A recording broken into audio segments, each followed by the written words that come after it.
Lined up on Philly's bench, says our Keyshawn Johnson. You're not going anywhere with a guy turning the ball over, incompleting balls, bouncing them at the receiver's feet. You're not going anywhere with that. And if I'm Doug Peterson, I know I'm not going anywhere with that. So now I'm just going to move on to Jalen Hurts and see if he can add a spark. Keyshawn of Keyshawn Johnson, Jay Williams, and Zubin Mehenti. Monday Night Football coverage, 8 Eastern, ESPN TV, and the ESPN app. Alabama football coach Nick Saban, who tested positive for the coronavirus last week, said he expects to return in time to participate in Saturday's matchup against LSU. Coming up Tuesday, Ron Rivera has battled opponents on and off the field this season. He shares his incredible battle with cancer while leading the Washington football team into the playoff race. Tuesday at 9:30 a.m. Eastern, Keyshawn, J. Will, and Zubin on ESPN Radio. Broadcasting live from the ESPN 690 Anajar and Levine studios. This is Action Sports Jax on ESPN 690 with Brent Martineau and Austin Lane. Oh, yeah. Hope you had a happy Thanksgiving. Milestone Monday here on the show. Not because of any news the Jags made. Instead, because of you. They hit 2 million views during the show today. Like, will some horn go off and, like, cars start beeping and Man, I hope so. confetti and balloons? I mean, come on, Coos, make that happen. Maybe, like, around 3:52 or something like that. I don't know, maybe. As I feel like we should make this like a Price is Right kind of show. Yeah, I like that, man. Like, I don't even know if 2 million views is good or not.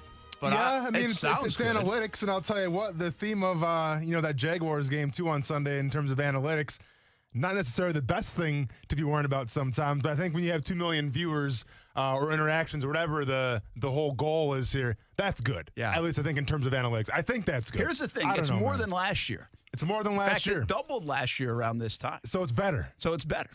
And we can get behind 2020 has been terrible, but that's not terrible. We can get behind that, Brent. So we can work with that. Anyway, we're going to have a few giveaways for especially our viewers. Again, when we say viewers, that doesn't count anybody listening on ESPN 690 in your car, or ESPN690.com, or Ask Alexa, or the TuneIn app, or our radio app, all these other platforms and streams that we have. So anyway, we appreciate being along for the ride. But enough about that, at least for now, although we do have fun sharing that part of the story, and we do thank you because we think it's somewhat significant that we are still a show. Yeah. Quite frankly. Still have a job. The lights are back on. Yeah. But they're off, and Dave Caldwell's off. And that is the biggest story of the day and big story of yesterday as it happened right after the game. And I can tell you this. Something that was decided really probably by Shad Khan days ago, but Shad Khan and Dave Caldwell had dinner Saturday, and Dave Caldwell knew that this was happening, even Saturday night. So this was not stunning to him, I don't think, and he also knows the record is what the record is. And as Doug Marrone said today in a conference call, as he's been saying for the last few weeks, you can't hide from the record, Yeah. And it's a results-oriented business. So no surprise.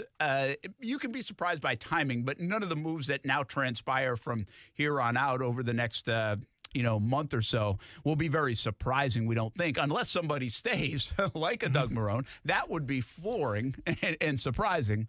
But I think the writing is on the wall. And what this does now is jumpstart the Jaguars. This gets them going on a refresh. And listen, I like Dave Caldwell a lot, and he's been very good to me. All the things that I think you'll hear probably people in the media say, but going back to the Gus Bradley era, there are again, they've been very good to me. So I'm not sitting here being like, the worst guy that ever existed as a GM, all that stuff. But listen, I mean, I've talked to him, and he knows, and I say it. I mean, how can you not be critical, right? I mean, how can you not just look at the record and say, well, it's just not enough, and had plenty of time to do it too, So I think everybody knows what's going on here. And I think for that reason, there's a level of excitement about maybe a refresh that's never existed before in Jacksonville because of the idea that you can get the QB. And right now the Jags are still in line to get one of the two top quarterbacks in next year's draft, at least for now.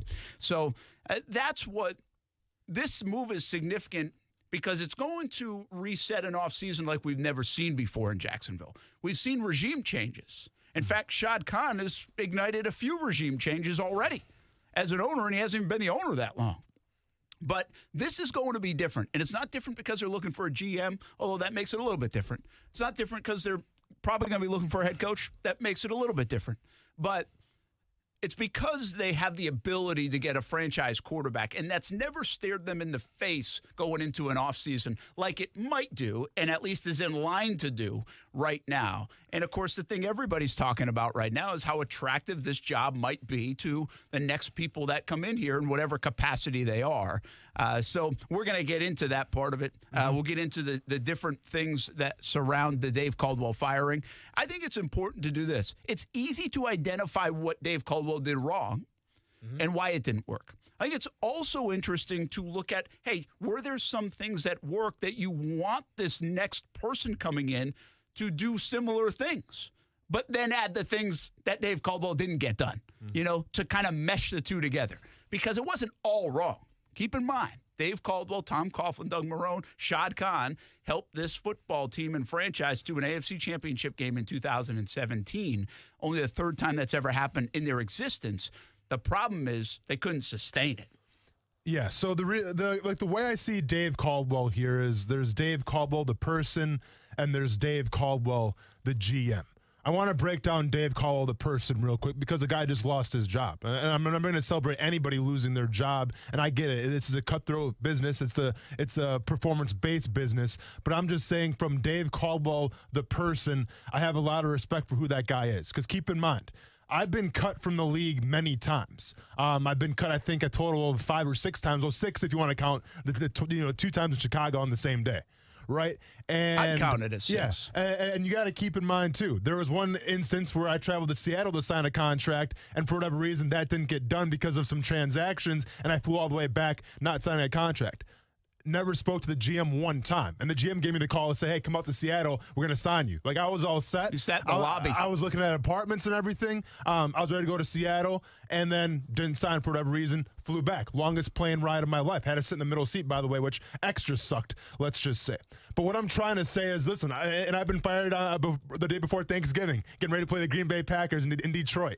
Literally, the only reason why I got let go of Detroit was because the Patriots were going to sign somebody for the practice squad. The Lions couldn't allow that, so I'm gone. But what I'm trying to say, through all those firings, through all those times I got, terminated, let go, use your adjective, only one time when I got let go did I sit in someone's office that was a GM, and they looked me in the face, and they explained to me why I was getting let go.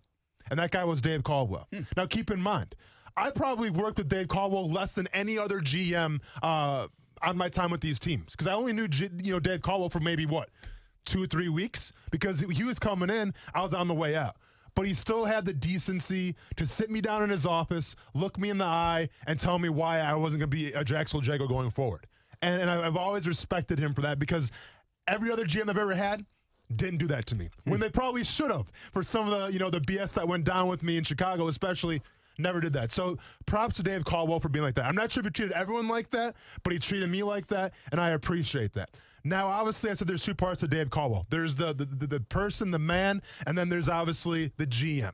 Now, despite what you want to say about the first-round draft picks, despite what you want to say about the transactions, at the end of the day, it's a performance-based business, and if you're a GM, it goes by 2 things. It goes by your record, and it goes by the quarterback position.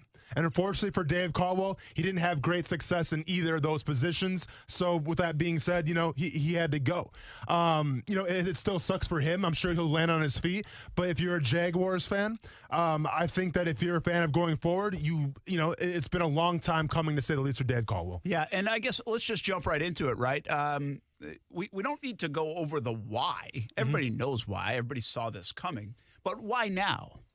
Do you think Detroit triggered this a little bit? A third firing in the league? Now, remember, Houston had a firing, but Bill O'Brien was doing a little bit of everything, and you still don't even know who the heck's running whatever in Houston. And then, of course, Dimitroff and Quinn out 5 weeks into the NFL season after that rough start. And now Patricia and Quinn out in Detroit the day after Thanksgiving, or I think it happened on Saturday. And did that prompt Shad Khan to make the move now? Like, why now?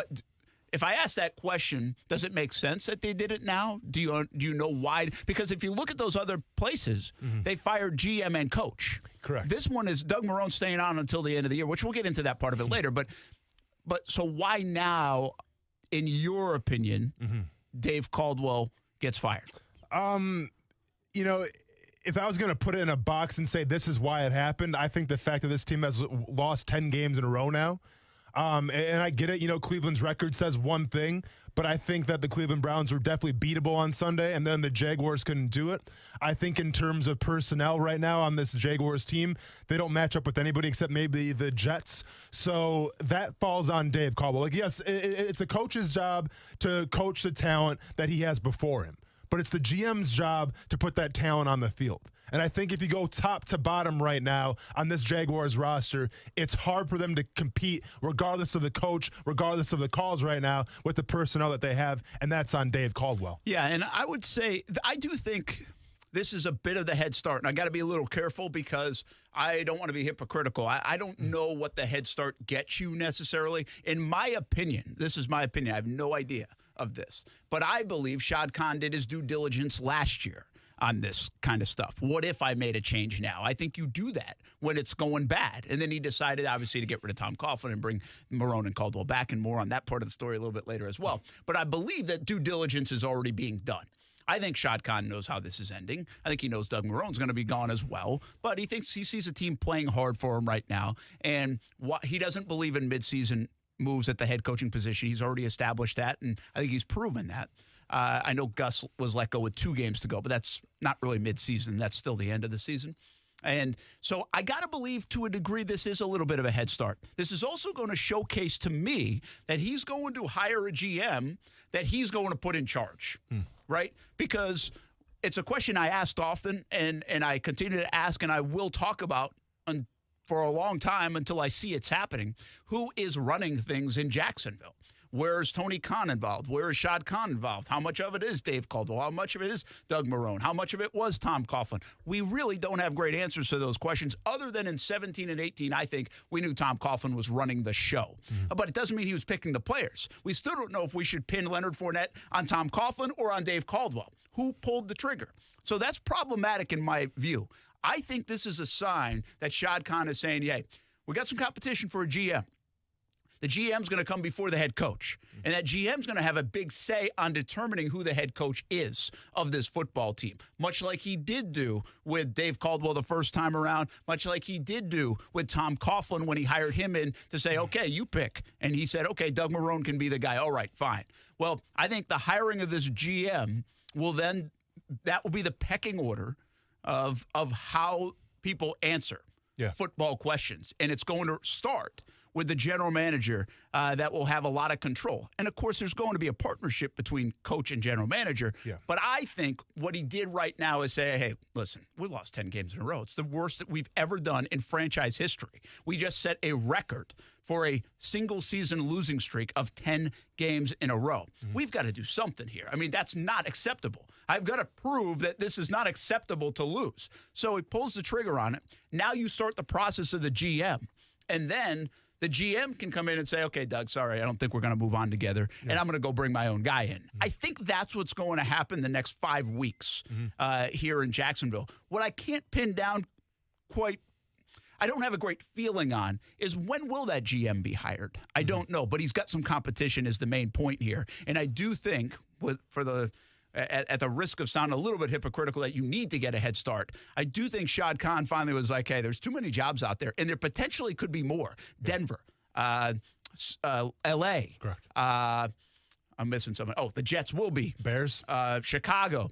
I actually think Cincinnati's a sleeper team that could make a move and change things. Probably not, but they're a sleeper move team, and that could be 9 different jobs from a head coach and or GM. You got to start putting some things together here. Yeah. And the Jacksonville Jaguars, maybe along with the L.A. Chargers, could have the most attractive job out there. Yeah, well, I want to break the whole attractive job thing down here in a little bit. But let's get back to, is there really an advantage of letting the GM go right now in search of a new one? And you got to keep in mind how this is working right now. One could assume, and it's not really assumption, I guess I could say, because it could happen differently, but if you do choose to hire somebody from a different team that's currently involved in that job right now, well, they're not really taking phone calls, right? Like, they're still planning their stuff, and they're still trying to be successful. So that's one thing. if you choose to think outside the box and go with like an analyst at ESPN, well, then you can get the head start a little bit, because keep in mind, like the whole part of a job of a GM is to start breaking down college film right now. Like they have to have a good idea of the guys they're going to look for to bring in here and what kind of team they're going to build. Now, I do agree with you, Brennan, in terms of when you bring the new GM, he's got to have 100% say of who the coach is going to be. Because we've seen this shakedown many times different ways, where you have a GM and coach that don't really get along. For instance, John Dorsey. John Dorsey's a big name right now being thrown around at a lot of places. I think Detroit right now, I read an article saying the Lions want him. You know, John Dorsey, and he was the guy that brought me to Kansas City. I know John Dorsey pretty well. He's a great guy. But the problem with John Dorsey and why he didn't work out in Kansas City, because him and Andy Reid didn't get along. Simple as that. John Dorsey drafted Patrick Mahomes. Yeah. How is he still in Kansas City? Yeah. Simple. And he went and drafted Baker Mayfield. Exactly, but he didn't get along with Andy Reid. Simple as that, and, somebody had to go. So it's important to have that, simpatico relationship, if you will, with your GM and your head coach. And, whoever Shad Khan, whoever's in charge of making this move, who's in charge of making this hire, realizes that and says, all right, bring in the GM, and then the GM goes from the head coach, and then it kind of transpires from there. Yeah, so it's going to be interesting to see the timing of it when they hire the GM. And here's something about the GMs, folks, and you're going to see a lot of names thrown about. And Dorsey's a name that will be around, right? And Scott Pioli's a name. And then the guy in Kansas City, because successful organizations is who you rip from. A guy in Indianapolis, a guy in Baltimore. Like these guys, and I'm not going to sit here and lie to you. I'm not going to sit here and tell you I know this is the next best guy. Listen, you know what?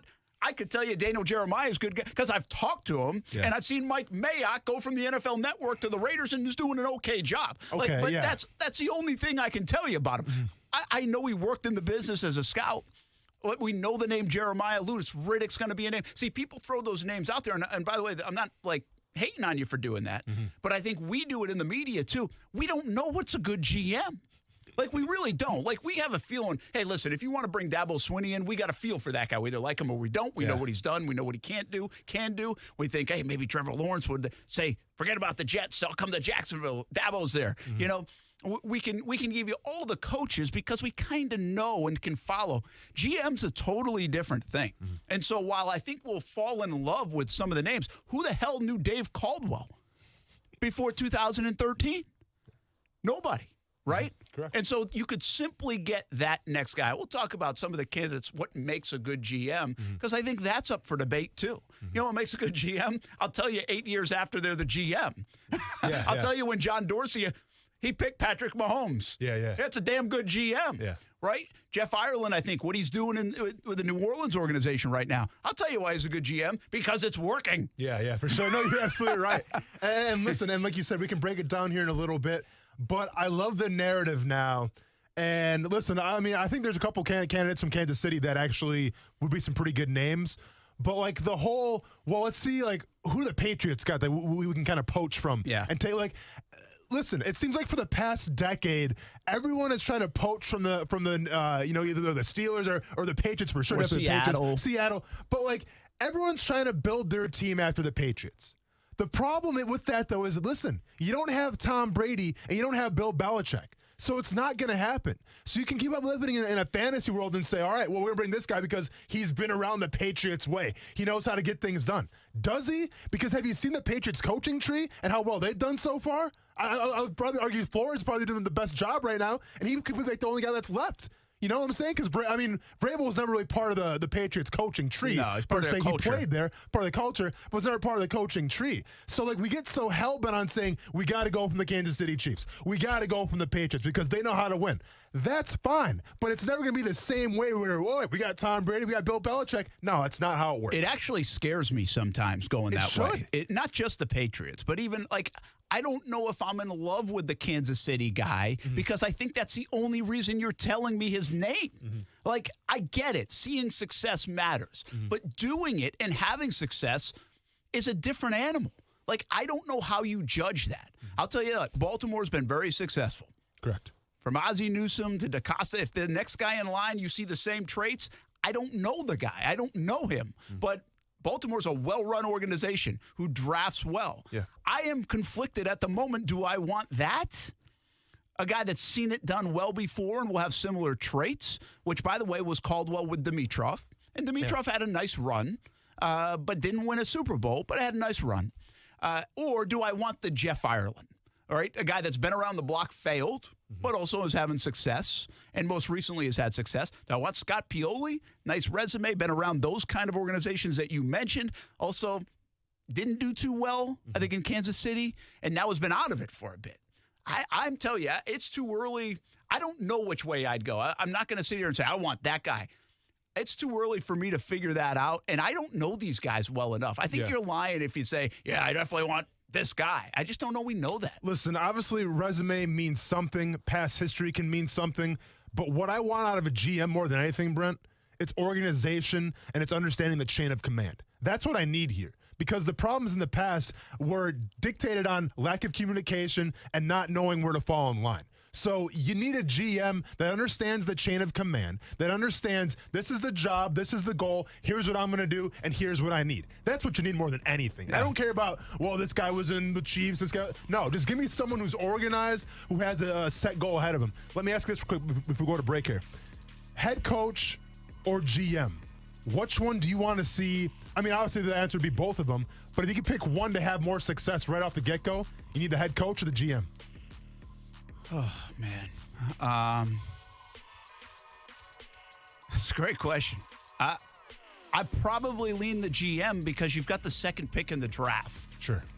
Yeah. So I can coach. If Justin Fields is awesome, and that's who you predict, and that's who you get, I could probably coach him a little bit if he's awesome. Yeah. Hopefully. Yeah. But I'm probably going to have a hell of a hard time if he's not very good. True. So I need somebody who's going to identify that quarterback. In fact, I'd be willing to bring Dorsey in just to identify the quarterback. I'd pay him $5 million just to find me the quarterback if he didn't want him in the building after that. Sure. That's how important it is. It is. All right, why didn't it work out for Dave Caldwell? And what did he do well that he won't get credit for? Is there anything? That's next on ESPN 690.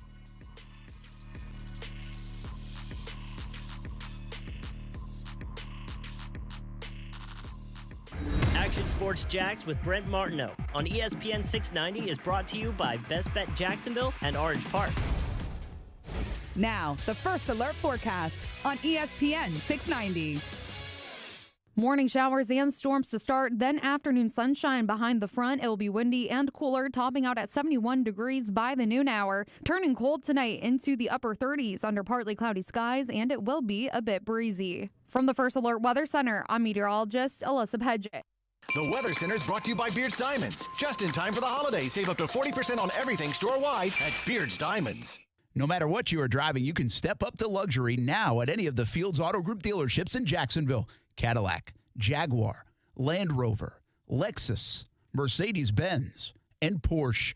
Yes, it's luxury for less at all Fields Auto Group locations in Jacksonville. Plus, you'll also be part of their exclusive Fields Amenities program, where you will get complimentary loaners, car washes, and cafes. So whatever you're driving, see Fields first and step up to luxury for less during this amazing opportunity. Visit fieldsauto.com. Hi, it's Brian Kilmeade for Phil Aiken Home Team Keller Williams Realty. I'm talking with Greg and Gary about their recent home sale. Why did you call Phil Aiken? We called Phil Aiken because we had heard that his team will sell your house quickly and for more money than any of the other realtors in town. Tell us what happened. Phil Aiken and his A team, they will make the process very easy. Sold in 4 days and got over asking price. Well, that's great. So how did you think they were able to sell it so fast? Because Phil has the buyers and they have the team that can get the job done quickly and stress-free. What would you tell a friend who is looking for a real estate agent to sell their home? Would I recommend Phil Aiken and the A team? Absolutely. Well, the results speak for themselves, right? Phil Aiken and his team have the systems and will even guarantee to sell your home in writing or buy it himself. Yes, we got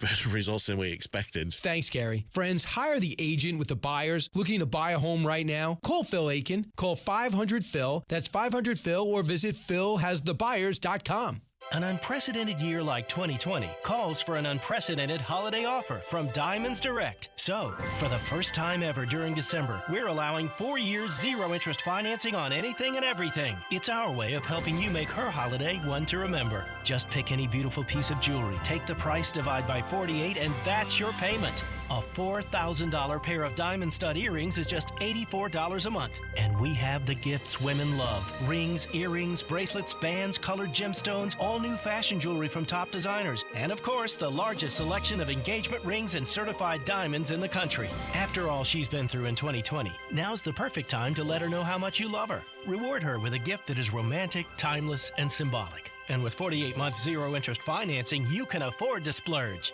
Diamonds Direct, helping you make that magical moment this holiday season. Shop online at diamondsdirect.com or in person in our showroom.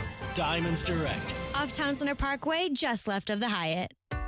Attention licensed real estate agents. Are you looking to grow your business and add to your bottom line? Hello, my name's Steve Seckler. I'm the broker owner of Hometown Realty here in Jacksonville. At Hometown Realty, we specialize in lead generation for our agents. In just this past week, we handed our team members nearly 200 buyer and seller leads. We also train our agents on the value of property management. This strategy allows our team members to have a regular, reoccurring income and a future pipeline of buyers and sellers. Not only can you depend on a high volume of leads, but you can depend on a support structure, including transaction coordination and a broker that's available 24/7 to help you grow your business. So if adding lots of leads and growing your real estate career interests you, give me a call, Steve Seckler at Hometown Realty, 904-334-3985. Again, Steve Seckler, Hometown Realty, 904-334-3985. The First Coast is booming. With interest rates at historic lows, there has never been a better time to call Brandon Ponsel and his network of local experts at Jack's Coastal Homes. You can visit them at jackscoastalhomes.com or call them today at 904-206-9480 and mention ESPN 690 to receive up to $2,500 towards your closing cost. Need to sell? Powered by the unparalleled technology of EXP, Brandon will guarantee the sale of your home in under 60 days, or he'll sell it for free. The First Coast market is on the move. Are you? Vote for this week's ESPN 690 High School Athlete of the Week, presented by Honda of the Avenues. Each week, an athlete with the most votes will be announced on Action Sports Jacks. To vote or nominate your favorite student athlete, go to ESPN690.com or check us out on ESPN 690's Facebook page. Brent Martineau. Well, listen, if we wanted to just bump WWE by like a half hour or a few minutes, we should have just rolled your highlight tape. Austin Lane. Oh! And there it is. And now Brent's playing ball. All of a sudden, Chapman throwing some high heat at me. Watch out for that suspension, Brent. Real quick, though. Action Sports Jacks on ESPN 690. You know, obviously we're struggling to win football games. I think that we understand that. Obviously, it's a very competitive business. I think that, you know, we have an owner that, you know, wants a good product for our fans, wants to win. It's obviously unfortunate. It is part of the profession, and we wish him and his family the best of luck. You know, my focus right now is not on all the things that may be going on the outside, but, you know, trying to get this team to win football games and be there for the coaches and the players and do my best job there. That is Doug Marrone today in a conference call that sounded awful for the first few minutes. It finally did figure it out. You know, it's like they ask everybody to mute, and I'm telling you, these guys, you know, and I'm sure we've all been guilty of it, but somebody couldn't mute their phone. And so you were hearing it's like impossible. Constant typing, like the whole time through some of the responses. Now, thankfully, Doug kind of said similar things even later, so you can use it now. But it's like, hey, guys, we got to use this stuff on radio and TV. It's the only thing we have on a Monday. Stop typing or hit mute. So now, do you know who it was that was typing the whole time? We don't. Nah, okay. Blink it was Gene Fournette. Well, I don't think it was this time. Okay. Although he did not have a problem unmuting himself when he asked the question. So it certainly could have been that he was already on and not muted. Not muted at all. I mean, if we had the tea leaves up, it could always go back to Gene Fournette. When in doubt, we love you, Gene. Oh, I love him, dude. Hey, but blame Gene. You want to talk about the gift that keeps on giving? I'm going to miss him, man. The end of an era. He deleted that turkey photo on Twitter.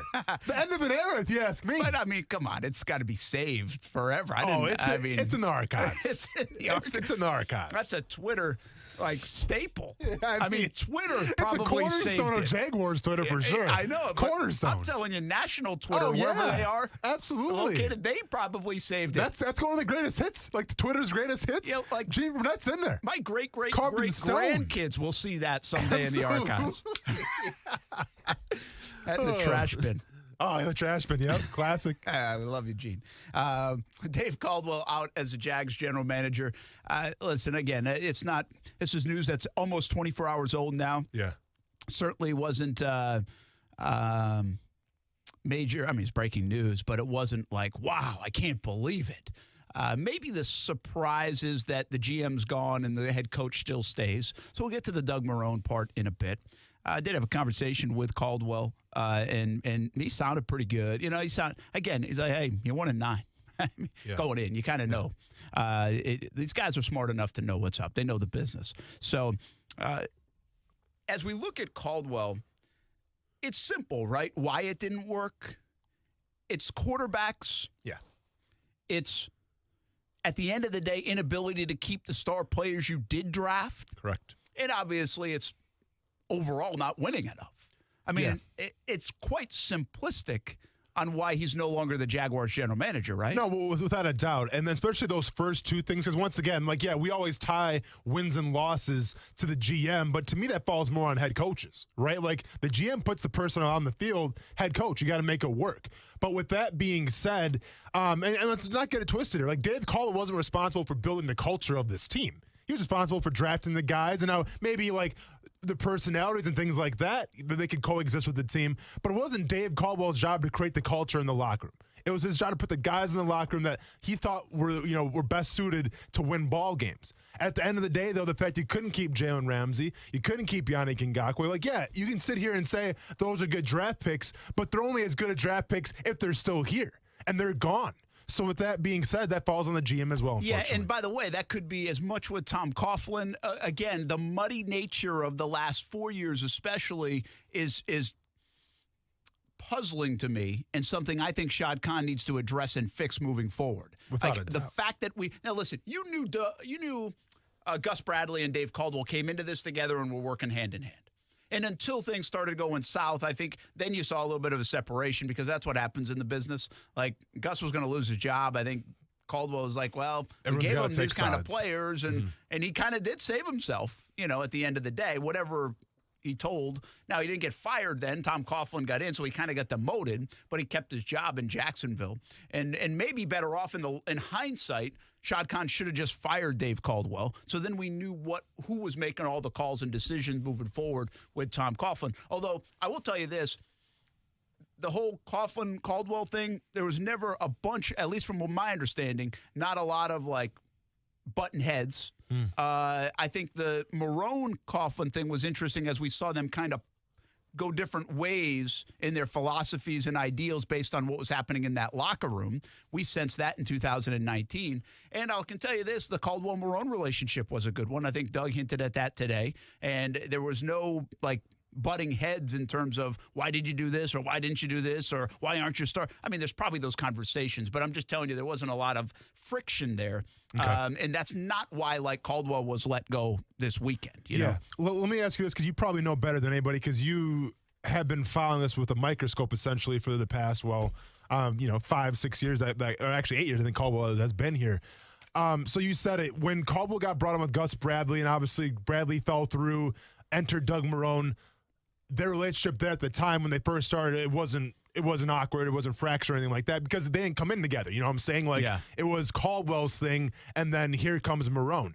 But my question to you is, when Tom Coughlin came in, and all of a sudden there was kind of, I think, a confusion of where the chain of command stems from, did that relationship kind of get fractured after Coughlin left? I'm talking about between Caldwell and Marrone. Was it one way before Coughlin got there, and then was it another way after Coughlin left? I think it was, I don't think Marrone and Caldwell knew each other great, to be honest with you, prior to Coughlin. I mean, he was the assistant coach, and so they knew each other as well as he needed to. But I think that was a relationship that developed. Then you got to look at it, and Coughlin was the guy in charge. Marrone was kind of, this sounds very disrespectful to Doug, but it felt like Coughlin was running things in 17, okay? And so it's unfair to say he was a puppet, but he certainly wasn't the strong personality in the room. And somewhere in the middle was Dave Caldwell. What his role was at that is still kind of murky.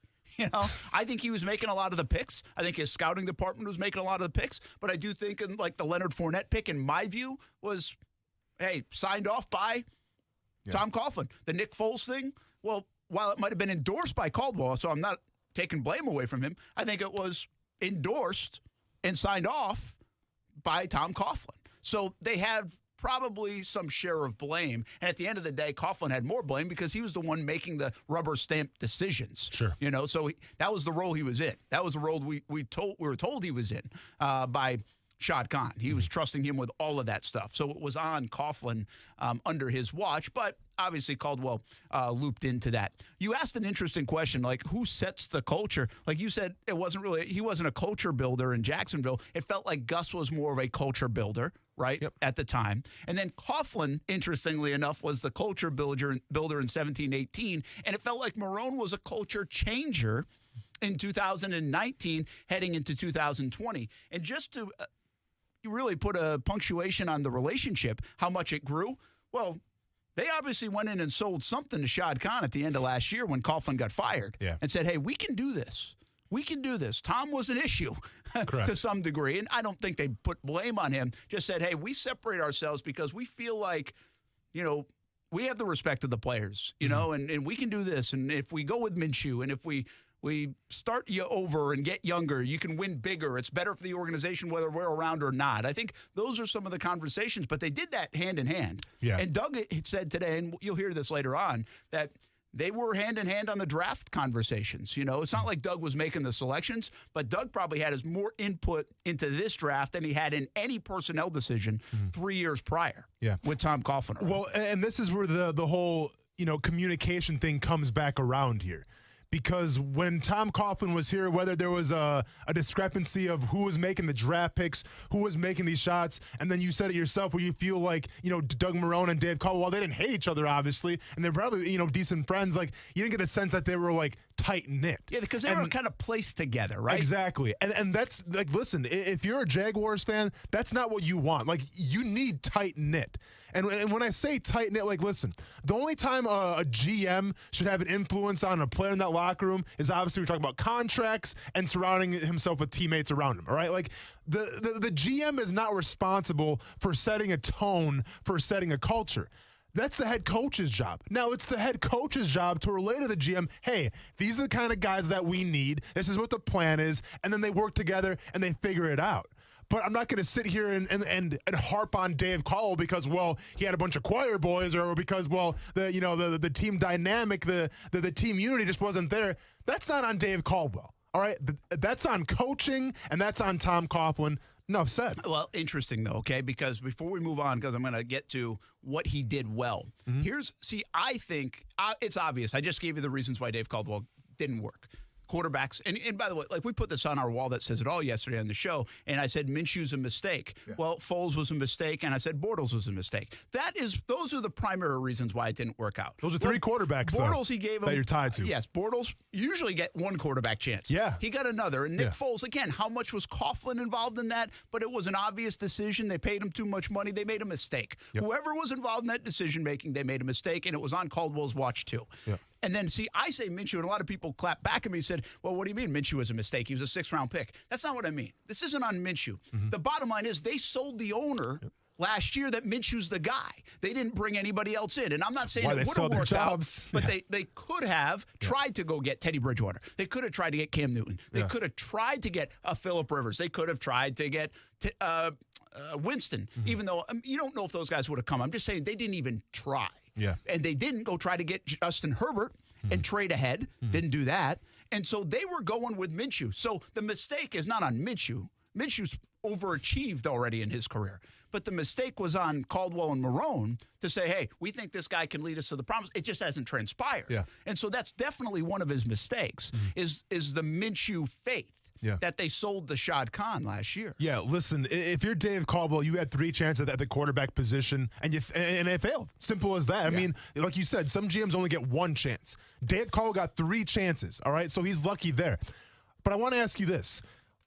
I remember the whole Nick Foles thing, right? And I remember where we're at Sawgrass, we were talking about it, and they signed Nick Foles, and I was pretty happy about it. I can't remember where you stood. I thought it was the right move, to be honest. But, like, at the time, I mean, it seemed like the right move because, let's be honest, other choices out there, I mean, maybe Teddy Bridgewater, Joe Flacco. No, like. There wasn't much. So, like, what would you have done then in that situation? And I get it. Hindsight's 20/20. And I'm making excuses for Dave Caldwell because, once again, like I just said, he had 3 cracks to get a quarterback. He couldn't do it.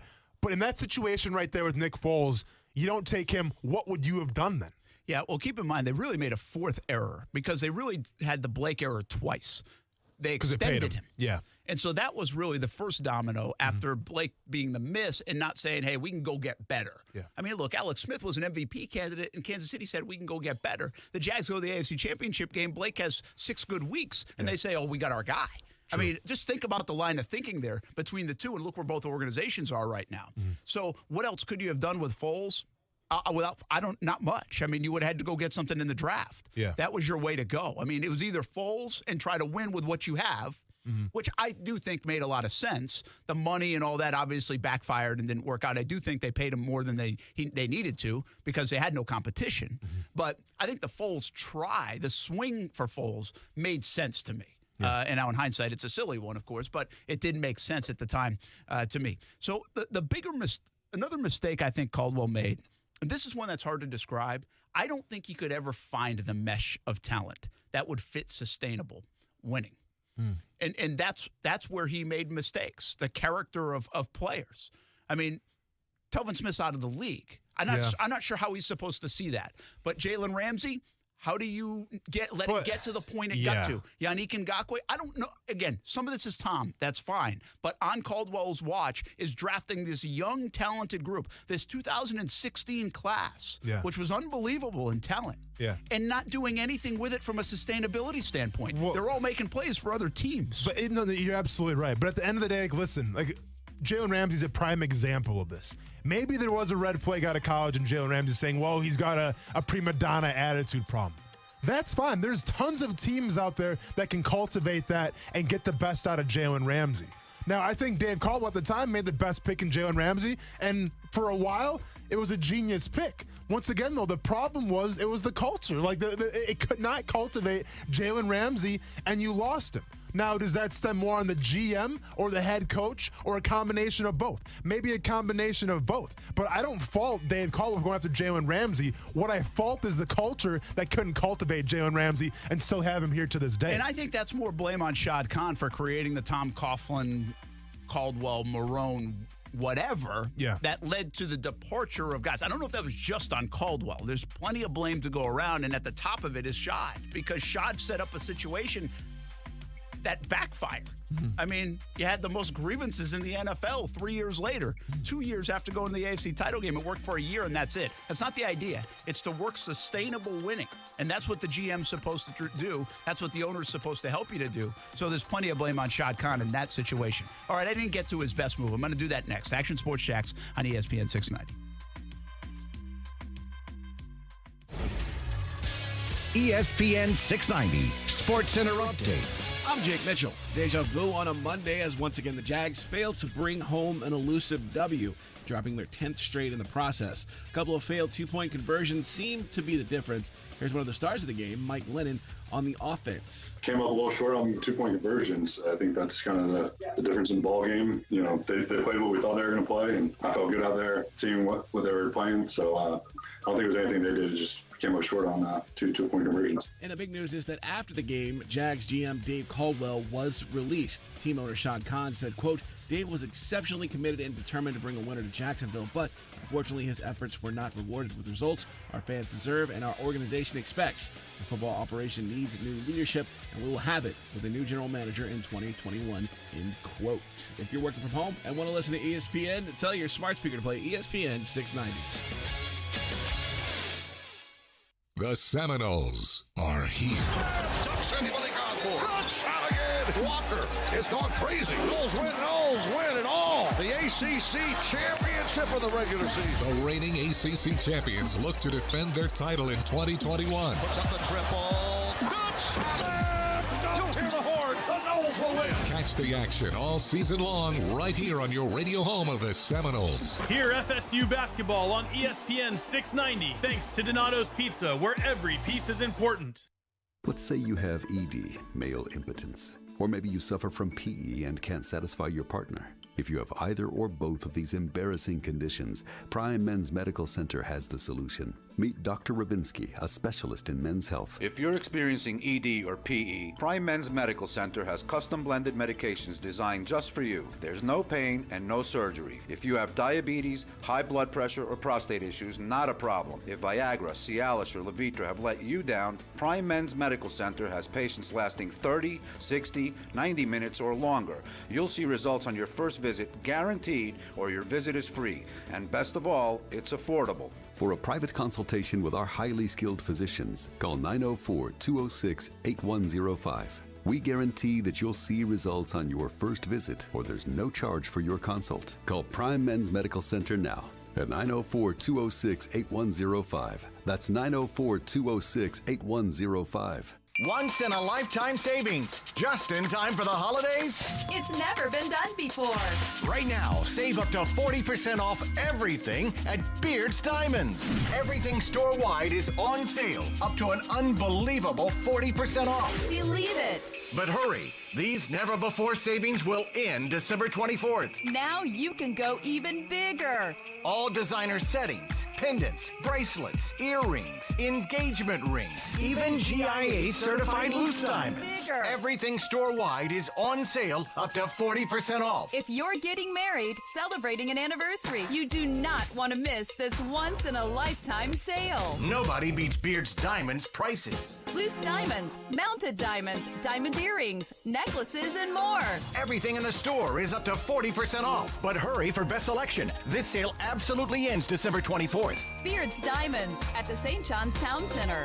Or at beardsdiamonds.com. Hi, it's Phil with the Phil Aiken Home Team at Keller Williams. When it comes time to sell your home, put me and the Aiken Home Team to work for you. Here's why. Over the years, I've perfected the home selling system, putting the most money possible in your pocket. With my exclusive list of buyers in waiting, I may already have your buyer. And with thousands of buyers, I'm likely to create more demand and higher sales prices. I'll even guarantee to sell your home at a price agreeable to you, or I'll buy it myself. Don't just take it from me. Let me introduce actual clients, Lynn and Craig. Tell us about your home selling experience. We were immediately at ease. We had a great deal of confidence that any questions we had or anything that we needed to learn about the process was going to be handled in an expert and professional way. We sold our home in just 2 days for $3,500 more than list price. Anyone who wants to sell needs to call Phil Aiken Home Team. Thanks for sharing. The number to call is 904-500-PHIL. That's 904-500-7445. Or visit philhasthebuyers.com. Prime Car Wash is a great stocking stuffer gift idea that just about everyone will appreciate. This holiday season, Prime Car Wash is offering a wash book special. A coupon of 6 washes. Pay for 4 and get 2 free. They make great gifts. And you'll also get a free wash for yourself when you purchase one. Prime Car Wash was designed for you to have a great car washing experience. Holiday wash books are available at both the Mandarin and their brand new Beach Boulevard Prime Car Wash locations. Prime Car Wash. Clean inside, clean outside. The following message is sponsored by the Florida Department of Elder Affairs, the Florida Association of Broadcasters, and this radio station. Medicare open enrollment is October 15th to December 7th. Volunteers with the Florida Department of Elder Affairs SHINE program are available to help with your Medicare questions, virtually or by phone during COVID-19. SHINE is open and ready to help you with local and unbiased counseling and assistance. Visit floridashine.org or call the Elder Helpline at 1-800-963-5337. Advance is helping you get your engine ready for the road this holiday season with the right oil, the right filter, at the right price every day. Get 5 quarts of full synthetic Mobil 1, Valvoline, Castrol Edge, or Pennzoil Platinum with the Mobil 1 oil filter for just $33.99. Plus, this holiday season, get a $25 NBA store gift card and 2 times Speed Perks points instantly with the purchase of 5 quarts of Mobil 1.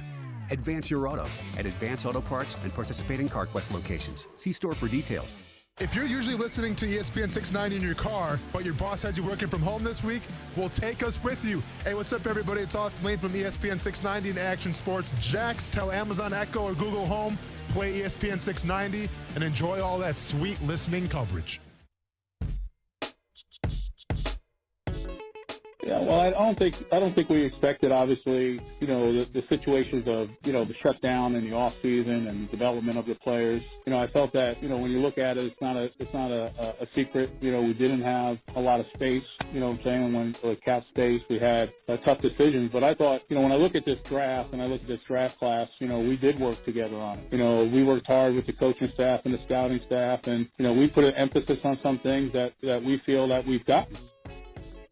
I appreciate that from Doug Marrone. Doug Marrone answering a question about his relationship with Dave Caldwell and also just kind of what they were thinking through this whole process. He didn't do too much in retrospect, but he gave a little insight. And I gathered this over the weekend, too, because my big question is, when did it pivot, And basically, Doug just answered the question the way I was told, kind of what happened. Because if you go back, one of my big beefs this year has been, when did the organization pivot? Which I think is the right move to do what they've done. Kind of strip it down, try to win as many games as possible. If it doesn't work, you put yourself in position to be very successful in 21. I'll have more on that part of it a little bit later.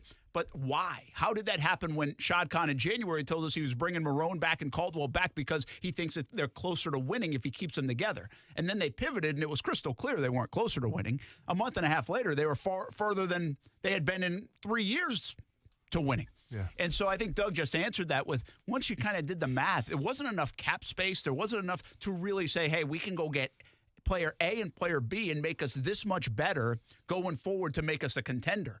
And so the flip side of that is okay, if we're going to be stuck right here, let's clear stuff out and make it look good going forward, because we're just going to be spinning our wheels in 2020. So could they have gone out and won 8 games by keeping Calais, by maybe even keeping A.J. Boye, by heck, even keeping Nick Foles on the roster if they wanted to, or 2 of the 3 of those moves, and then going out and getting another piece here or there? Probably. They probably could have won 6, 7, 8 games, but they weren't winning 12 games. And I think they made the right calculation there. And so I put this question out there earlier, and I'm sorry taking a little while to answer, but that's kind of the way it goes. Welcome to the show, Brian. Hey, listen, we've had 2 million viewers so far. People understand how it works. They understand that. Yeah, they expect that from us. And so, but what I think Caldwell maybe has done his best move, as I asked that, and Tony Polster said, hey, the Leonard Fournette, getting rid of him, now James Robinson. It's a good move by the Jags, it looks like, right? It looked like, what are you guys doing? You're tanking. No, actually, they got better.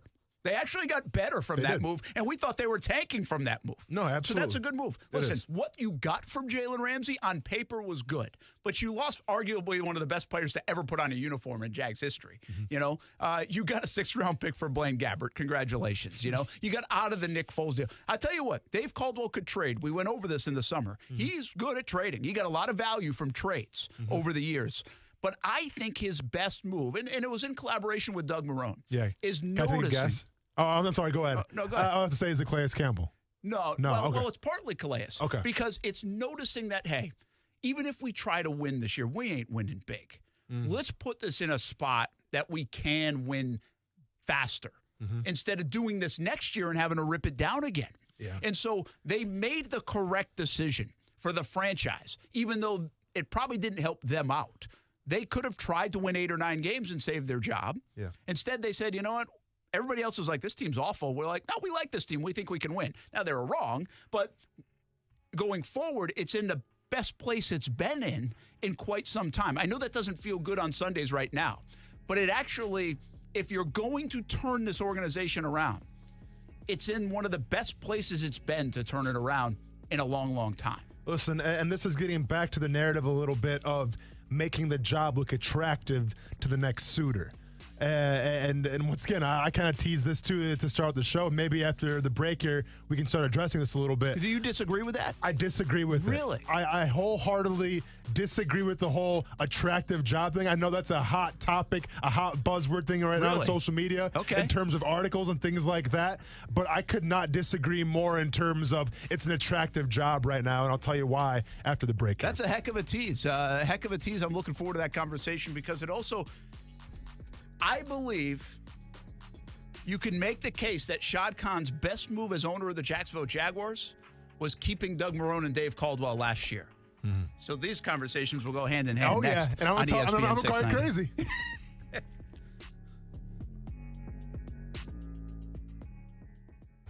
Boss, hit the gas! What's going on? You were supposed to check to see if that house had anyone home. Now their porch is on fire. Boss, I didn't do it. The ding-dong doorbell camera just burst into flames and started melting. Oh, so it's true. Those things are fire hazards. Yeah, and now we know another big difference between those cheap ding-dong doorbell cameras and a SafeTouch security system. Well, yeah. With SafeTouch, homeowners don't have to worry about their video cameras getting hacked. Or employees spying on customers. Or bursting into flames. Uh-oh. Fire department's coming, boss. Time to go. I'm way ahead of you. By the way, your eyebrows are completely gone. Oh, well. Maybe it's an improvement. Just so I know you still got your senses, recite the Crooks R Us golden rule again. Stay away from SafeTouch houses. Don't worry. It's burned into my brain. Crooks know to stay away from SafeTouch houses. Hi, I'm Lester Jackson, president of SafeTouch Security Systems. No one beats our technology or our price. Call SafeTouch today at 888-723-8682 or go to safetouch.com. State license number EF233. Get in the zone, AutoZone. Welcome to AutoZone, where we've got more ways to get what you need fast and take care of that fall tune-up. With our free same-day store pickup, you can order online and pick it up today at your local AutoZone. Or we can bring it to you with our free next-day delivery. Just order on AutoZone.com by 10 p.m. and we'll have it at your front door the next day. Getting your job done just got easier. Free next-day delivery on eligible orders. Restrictions at AutoZone.com. Get in the zone, AutoZone. It's time for some straight talk. Look, we all drop our phones. It happens. You fumble it, crack it, splash it. Well, Straight Talk Wireless now offers this new Platinum Unlimited plan that includes phone protection. Just $65 a month for unlimited talk, text, and data, plus 20 gigs of hotspot, 100 gigs of cloud storage, and more. All on the best network. Straight Talk Wireless, no contract, no compromise. See Mobile Protect terms and conditions at Assurion.com/Straight Talk. Limitations and exclusions apply. Why call a professional if you're only going to get a half solution? That's my philosophy. You called me to truly fix your problems like, boom. Fixed and fixed right. So when Griffin Service offered full service drain clearing, I insisted we take that approach. And for drains, it's not really about busting the clog. Sure, we'll do that better than anyone. But honestly, most Jake with a snake chuck in a truck plumbers can bust a clog. Professional quality drain clearing is really about taking an out of control situation and putting you, the client, back in control. I'm talking about transparency, with upfront pricing and camera work included in the price, so you know that the problem was fixed and fixed right. Because on the off chance you've got a bigger problem than clog busting can solve, you'll want to know you're dealing with a plumber you can trust, who has all the equipment to fix problems properly and guarantee the work. So call the plumbers to do it right at GriffinService.com. License number 1250697. For the ones standing guard. For the eagle-eyed.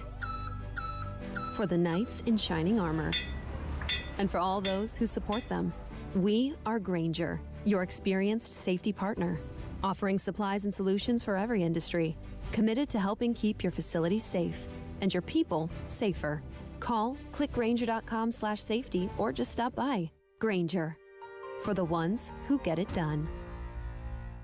No matter what you're driving, you can step up to luxury now at any of Fields Auto Group's dealerships in Jacksonville. Cadillac, Jaguar, Land Rover, Lexus, Mercedes-Benz, and Porsche. Yes, it's luxury for less at all Fields Auto Group stores in Jacksonville. Plus, you'll also be part of their exclusive Fields Amenities program, where you will get complimentary loaners, car washes, and cafes. So whatever you're driving, see Fields and step up to luxury for less during this amazing opportunity. Visit fieldsauto.com.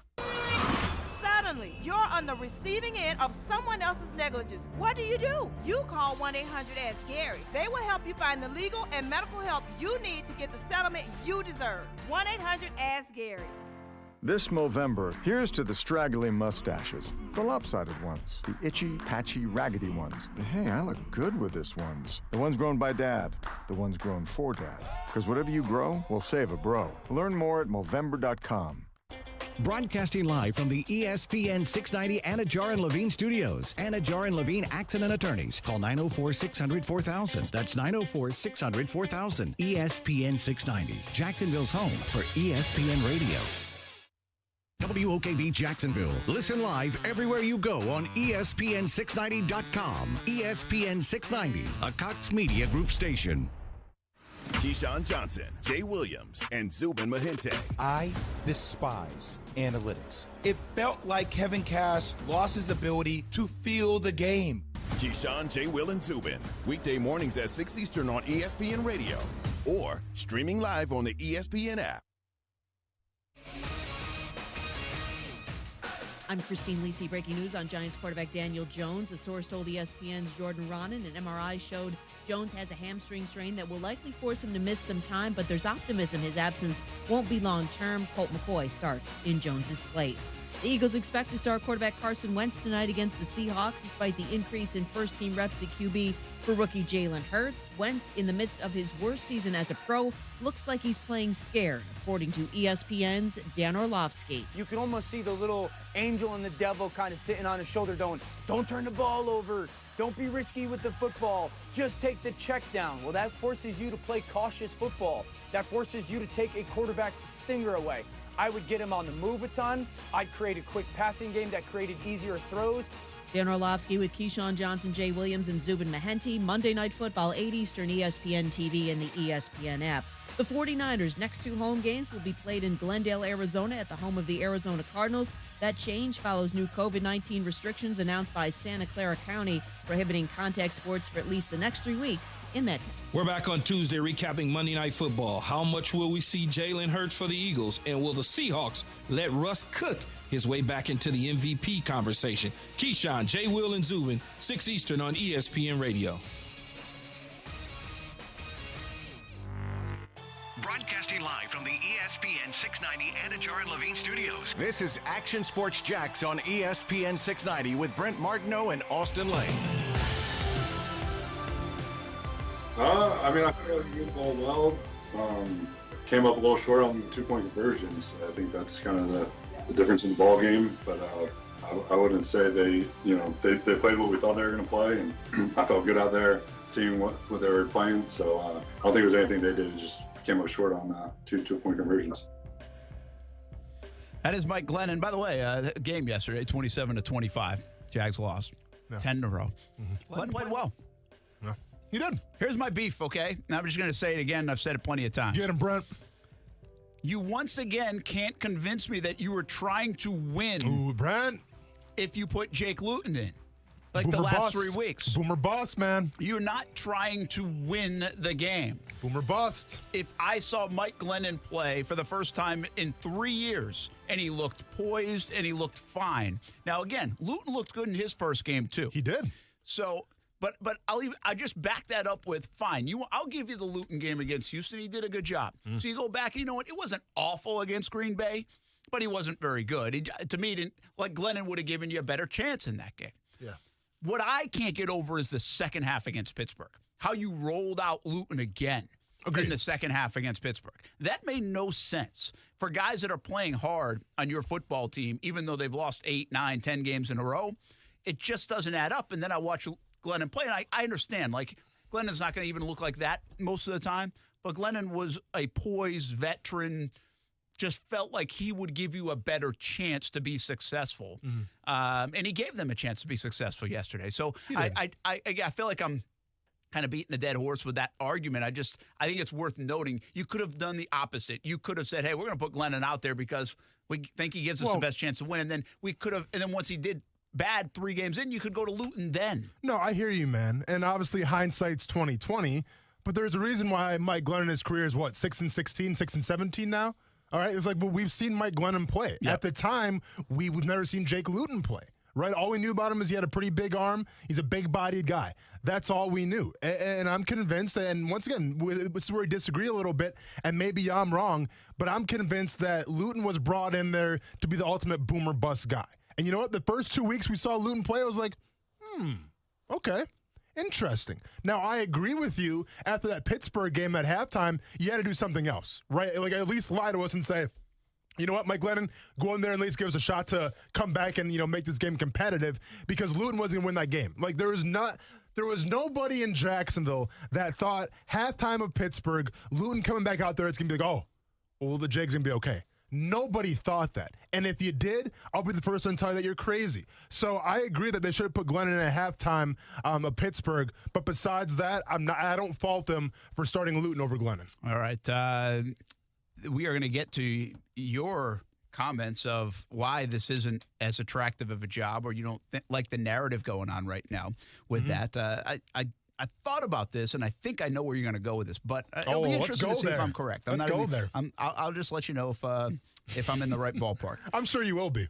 But I do want to remind everybody that right now on Twitter, we're giving away a $25 gift card to Donato's and on the social media apps, because here's the deal. Today we'll get 2 million views for 2020 on the platforms of Twitter, Twitch, YouTube, and Facebook. So we appreciate everybody jumping in there. And you don't have to watch the shows, but we appreciate you checking out the video element, something we do a little bit different. We have for 2 years, and we're growing that, and we appreciate you being a part of it. If you listen in your car, we love you for doing that too. Listen on ESPN690.com or the podcast or anywhere else. We love you.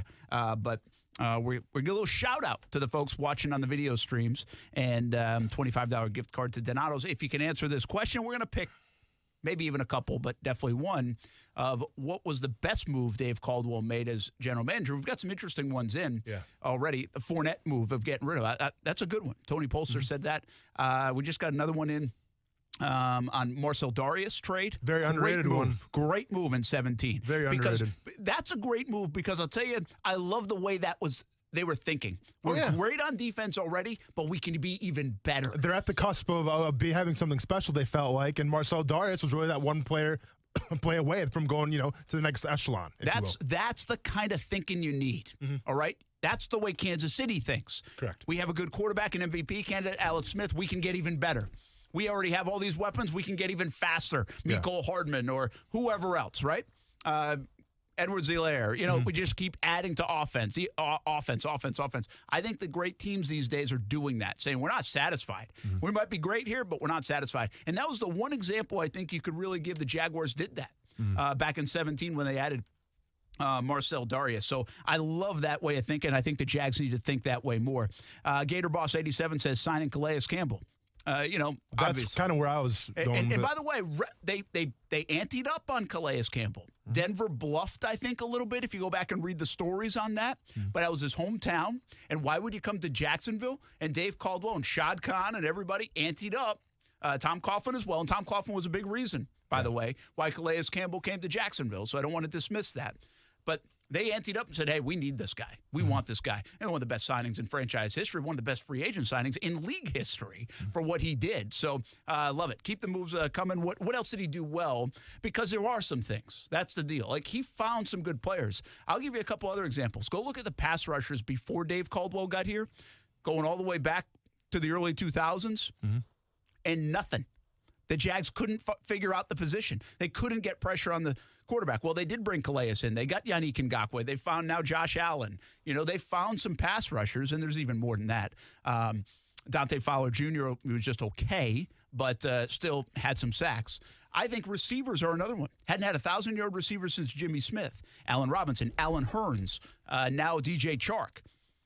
Two positions where the Jaguars were very bad at for like over a decade, and Dave Caldwell was able to get some talent in on those positions. So important to note that it wasn't all bad for Dave Caldwell, even though the record certainly didn't add up to being very good, and the firing is justified, no doubt about it. I think his best move is deciding to say, hey, I'm not going to save my ass here and go win us 8 games. The best thing to do for this organization is to reset this roster and create space and make this attractive. If we don't do well for the next people that come in here, not necessarily attractive for the next guy who's going to take my job, but it's just better for the organization. This gets us to where we want to go faster. If instead of just throwing a Band-Aid on, a 7 or 8 win season, we might struggle. Hopefully, fingers crossed, we do well. But we're going to reset this roster and be in a really good position going forward in 21-22. Why don't you buy that? I can't stand the narrative when people say that it's an attractive job, okay? That, they have all these draft picks. They can get a new quarterback. They have a lot of money in the salary cap. All those things are attributes to be an attractive job. But I'm here to tell you that history has indicated that it doesn't matter sometimes how attractive the job is. Let's go back to last year because people seem to have short memories of what transpired last year in terms of the whole coaching circle. Now, 5 guys got hired last year as NFL head coaches. I'm going to leave the Browns out of it because that was an in-house, signing with Kevin Stefanski, right? So to me, I mean, it might have been attractive, whatever, but like it was in-house. That doesn't really count. In my opinion, I think a lot of people would share my sentiments here when I say that the most attractive job last year was a Dallas Cowboys gig. Right? It's America's team. You got Dak Prescott. They're coming up a pretty good year. You have a lot of pieces in place to be successful. Amari Cooper, Ezekiel Elliott. The quarterback's already taken care of. Pretty good offensive line. Not a bad defense. Like the Cowboys were ripe for the picking in terms of that's the job to go after. And who they go after?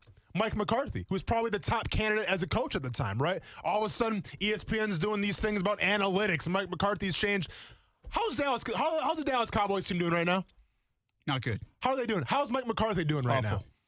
But what are you talking? But I think they had the best job available. Like they had Dak Prescott. They had all these offensive weapons. They had a good offensive coordinator who's young, who gets the game, in Kellen Moore. But now I'm watching Dallas, and I get it. Dak got hurt. Doesn't really matter, though. You're supposed to be doing a little more successful in what you're doing. And now all of a sudden, like it seems like Mike McCarthy's lost the team. So -1 for the whole, well, it was a good situation. It was a good scene. Let's go to probably the second best job, in my opinion, the New York Giants. All right, and then I say second best job because why? Well, they have Daniel Jones. We know who he's going to be at the time, but they had Daniel Jones at quarterback. They have Saquon Barkley. They had a defense that was coming up a little bit, and you had offensive weapons like Evan Ingram, Golden Tate, Slayton. Say what you want about that, but they had guys there. Well, who do they go after? Well, let's go ahead and go after the New England Patriots motto. Let's go after Joe Judge. How are the Giants doing right now? Now maybe they're in first place in the division, but what are they? 3-7 right now? 4-7. 4-7. 3 wins in a row. 3 wins in a row. So I'm not buying in the Giants quite yet. So now let's go to the bottom two. Let's go to the Carolina Panthers, who at the time didn't have a quarterback, who at the time didn't really have a lot of draft capital, and they get possibly, and once again, depending how you feel about Mike McCarthy, or they possibly get the best candidate in Matt Rule. Okay? Everyone's talking about Matt Rule coming out of college, the culture builder. Well, Matt Rule right now in Carolina, not doing a bad job, right? Like Teddy Bridgewater, I think it's kind of exceeding expectations. But my point is, nobody was vouching for the Carolina job. Guys weren't going out of their way to interview for the Carolina job. And you know what? Carolina got their guy in Matt Rule. Now that they paid him a lot of money, so be it. And gave him a long time to do it. Yeah. But they still got their guy. Last guy, Washington. All right. If Jack Del Rio would have called me and said, "Hey, Austin, man, I appreciate you as a player. I like your mind. You want to come help me coach the Washington, football team there?" I'd be like, "Coach, there's no way. I'm not going to Washington. It's an absolute nightmare right now. How could you want to go coach in Washington? The whole team name's going to be changed. The owner is going through a bunch of stuff right now. Like, it is a nightmare of a franchise." So what do they get? So they get Ron Rivera, a guy that's really, and I know nobody's like hit list, let's just say, like, you didn't really like him. I didn't. I enjoyed. I mean, I think Ron Rivera is a great culture guy, and I was for that signing. How's Washington doing right now? Well, by the way, with a quarterback starting who probably shouldn't even be playing right now, who defied all the odds there. How's Washington doing right now? Same as the Giants. Not bad. Same as the Giants, right? So that's just 1 year, though. But if we go back the year before that, well, then we got Bruce Arians in Tampa. Like, Tampa was like the big job. Like, Jameis Winston. Can somebody mold him there? Well, now Bruce Arians has Tom Brady and all his offensive weapons. How's Bruce Arians doing right now with what he's given? I would say, okay. How's Vic Fangio doing right now in Denver? My point is, like, yeah, you can go ahead and have this coveted job in Jacksonville. You can have all these draft picks to dangle at this guy, and you can go ahead and have all these things with the salary cap, whatever it may be. But at the end of the day, you have to get your guy. You have to get the guy that you think is going to help the team. So it's not like you're trying to attract 10 Zooters over here and 10. No, you're attracting one head coach. Right? So we get so wrapped up in saying it's such an attractive job. That's fine. And maybe you are the hottest girl in the bar right now. But at the end of the day, the hottest girl in the bar isn't going to be your wife. It's the girl that you vibe with the most. That's where you have success. So I don't care about the Jacksonville Jaguars being the hottest girl in the bar right now. All I care about is the connection and is vibing with the head coach that's going to make this work. Because history has shown us right now that the hottest jobs haven't worked out. All right. But right now, or last year, the Jaguars were bouncers at the Cheesecake Factory, and now they can bounce at a bar. All right? That's the difference, because that's why people say it's so attractive now, because there are other suitors. There are other people. If you're in the position and you're coveted, and who knows, right? If you're Eric Bieniemy, because we know those better, but there's coveted GMs too. But Sure. listen, Dave Caldwell, the Jets wanted Dave Caldwell at the time too. Came to Jacksonville. And who knows, maybe it was better to come to Jacksonville, right? Well, how's New York doing right now? Yeah, let's be honest. Gosh, Adam Gase is Let's a different be honest, story. yeah. But I think the bottom line is, if I have a couple of job offers, which one's going to be more attractive? And right now, Deshaun Watson's sitting there in Houston, Matthew Stafford and Matt Ryan in the other two places. And the Jags are sitting there with nobody, but you get to shape them. So it depends on the suitor, right? It depends on what they're after. But they're going to say, they're not going to be like, oh, geez, Jacksonville. But Brent, first thing they're going to say is their agent's going to say, hey, man, Jacksonville's calling. They're like, Jacksonville? And then they're going to look a little, wait, Jacksonville, number 2 pick. Brent, we saw this 2 years ago. But we saw this 2 years ago with Zach Taylor, right? Zach Taylor was a guy who came from Sean McVay's system. Well, it was Sean McVay's quarterbacks coach. He knows Sean McVay, and this is back when Sean McVay was the hot name of the hot names, right? So then what does Cincinnati do? Well, we have a lot of draft capital. We can probably get the number 1 pick of the draft. Let's bring in a quarterback-friendly guy, a really hot young name, and Zach Taylor, and let's let him take over. How's Zach Taylor doing right now in Cincinnati? Are people excited for Zach Taylor in Cincinnati? Not really. And that job at the time a couple years ago, that was a hot job. Well, Joe Burrow, let's go. Listen, I get what you're saying, and I think it's twofold, though, okay? One of it's the eyes of the person coming in. Sure. Okay? And that's what people are saying it's attractive. What you're actually criticizing a little bit more is Shad Khan's got to make the right choice, right? Yeah. And that's what you're pointing out, a lot of situations where the teams don't seem to make the right choice. How's that working out? Yeah. But the point is, Bruce Arians thought Tampa was a pretty good job because it had Jameis Winston. Sure. Right? And because it had Mike Evans. And Zach Taylor might have thought, hey, well, first of all, it's a job opportunity, and I'm like 30 years old. So if even that old. Yeah, you know. So, I mean, that's an opportunity. But he could see, like, okay, they've got some good players. The bottom line is most people that Shad Khan are going to go after are probably being sought after by another team as well. Where do the Jags fall on that list is important. I actually thought you were going to answer this a little differently. Okay.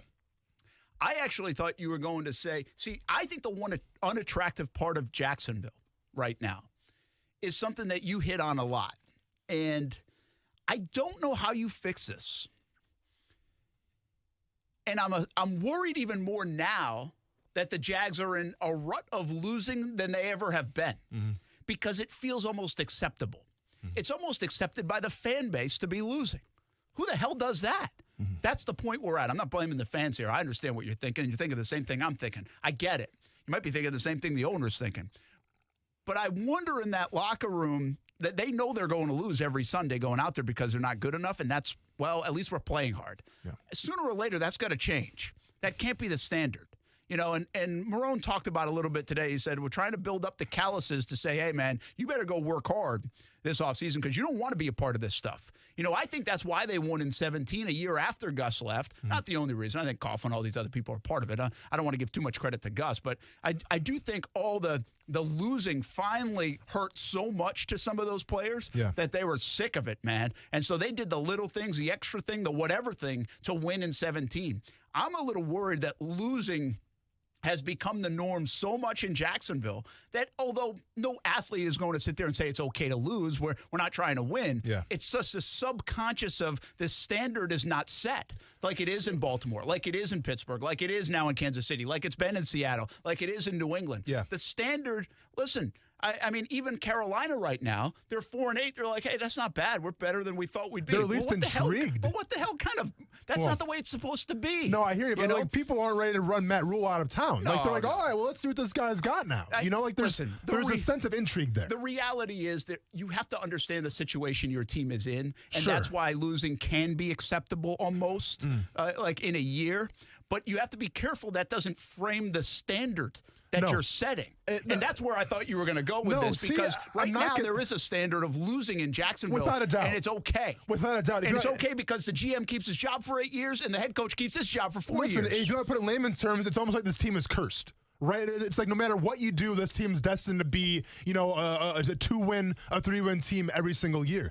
The reason why I didn't go down that road, though, is because in terms of being attractive for a head coach, like, listen, I think there's an ego to every single head coach out there. I think every head coach wants to be the guy that turns it around. So if you give me the guy that can come into Jacksonville and fix this curse and turn around, like, you're going to take great pride in that. Now, I think from a player's perspective, it's different. I think from a player's perspective, like, if you're trying to coax a new free agent here, like a high-value free agent, like, yeah, maybe money can rule everything. But you mean to tell me if I can take, a $3 million pay cut and go someplace else and maybe pay state taxes to go to a winning team right away? Maybe I'd do that. Yeah. But I think from the coach's perspective, though, I think they almost embrace that challenge of having that losing culture because they want to be the guys that turn around. That's why I didn't go down that road. Keep in mind, they had been losing a lot, 13, 14, 15, 16, and beyond, even before that. And Calais Campbell and A.J. Boye still came here in 17. Yeah. And they didn't take the $3 million cheaper. They took the money. And so this is going to be looked at as a young team that has James Robinson, who Sheldon Richardson said after the game, he's legit. Has Josh Allen, who's a nice young player. The players know, and I think even the players say, hey, I'm going to go in there and fix this thing. That's what guys do.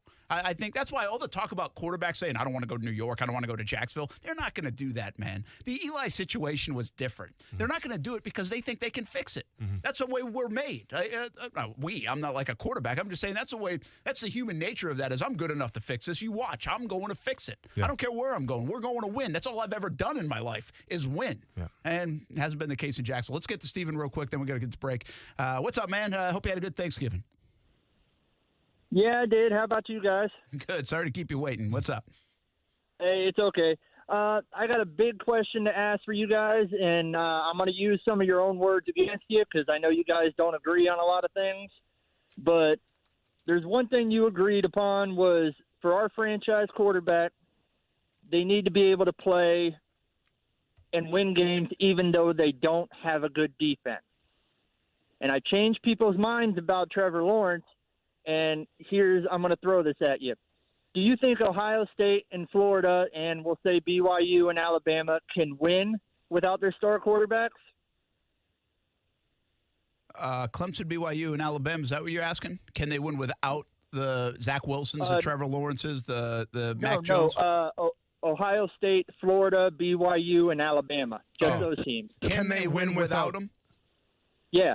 I don't think they can win the whole thing without him. No, I think Ohio State can definitely win the Big Ten without Justin Fields. But I don't think they can win big. And Zach Wilson probably not even close. Like, I don't know if BYU's undefeated without Zach Wilson, although they haven't played many people. Kyle Trask has been so good. I mean, you want me to name the quarterbacks Florida's had, and they haven't won? Kyle Trask has been a difference maker in turning them around just as much as Dan Mullen. And Mac Jones is this probably points to Mac Jones because it's like, you could play quarterback at Alabama and you're probably still going to win some football games because they always win. But Mac Jones has given them a chance to win a national title, I think, because he's playing so well. But in a way, that's my point, the difference between those quarterbacks and Trevor Lawrence. Because if you look at all the number ones picks, the analysts, praise him to be, the second coming of Jesus, even though Trevor Lawrence's hair, in that direction. But my point is he's a piece of an already talented all-around team.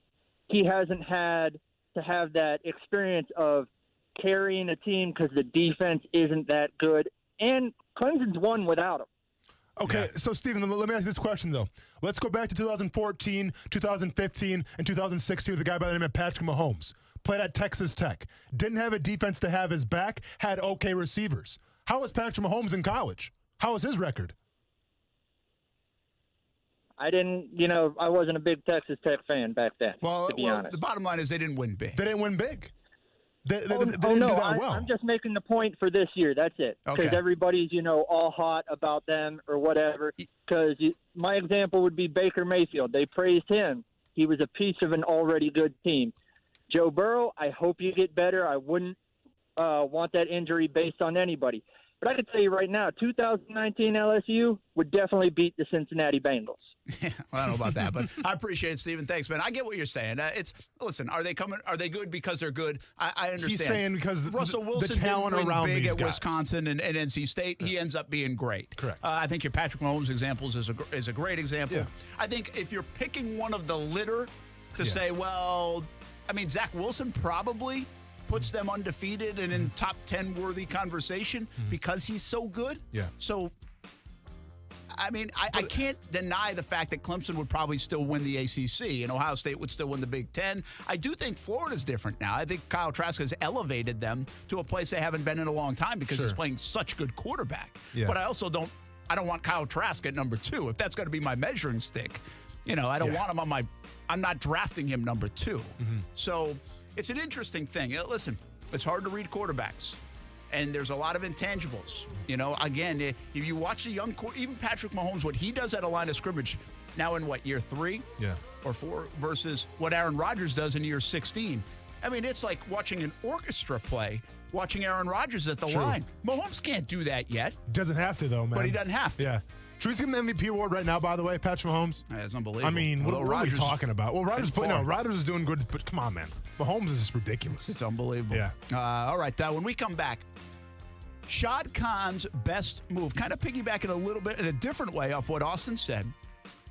Shad Khan's best move, maybe as owner, keeping Dave Caldwell and Doug Marrone at the end of last year.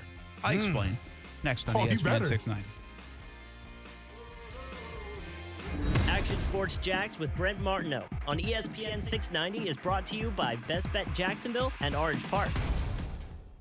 Now, the First Alert forecast on ESPN 690. Tracking a line of showers and storms to start, then afternoon sunshine behind the front. Temperatures will rise into the lower 70s, and it will be windy and cooler behind this front, dropping to the upper 30s tonight with partly cloudy skies, and it will be a bit breezy. Sunny and much cooler Tuesday afternoon with a high of 54. From the First Alert Weather Center, I'm meteorologist Alyssa Pedjig. The Weather Center is brought to you by Beards Diamonds. Just in time for the holidays, save up to 40% on everything store-wide at Beards Diamonds. Are you ready for it? Come on, you know what I'm talking about. Toyotathon is on. Yes, there's only one sale big enough to be called Toyotathon, and it's going on right now at Arlington Toyota. You can score amazing Toyotathon lease deals that'll put that new Toyota in your driveway today. So if you've been eyeing a sporty new 2021 Corolla LE, don't just eye it, drive it, and get a low Toyotathon lease for just $119 a month at Arlington. Or maybe it's a 2021 RAV4. Maybe that's your style. You're going to save on that too, because right now at Arlington, you can lease a new 2021 RAV4 for just $204 a month. Get to Arlington for Toyotathon savings today, where you can lease a new 2020 Camry for as low as $162 a month. And with every new vehicle purchased from Arlington, you get a lifetime warranty with unlimited time and miles. Plus, you can buy with total peace of mind, thanks to Arlington's 30-day exchange policy. That's 30 days to love it or exchange it. Toyotathon is on, so don't wait. Shop safely in person at Arlington Toyota, 10939 Atlantic Boulevard, or online at arlingtontoyota.com. Visit arlingtontoyota.com/Toyotathon for full offer details. An unprecedented year like 2020 calls for an unprecedented holiday offer from Diamonds Direct. So,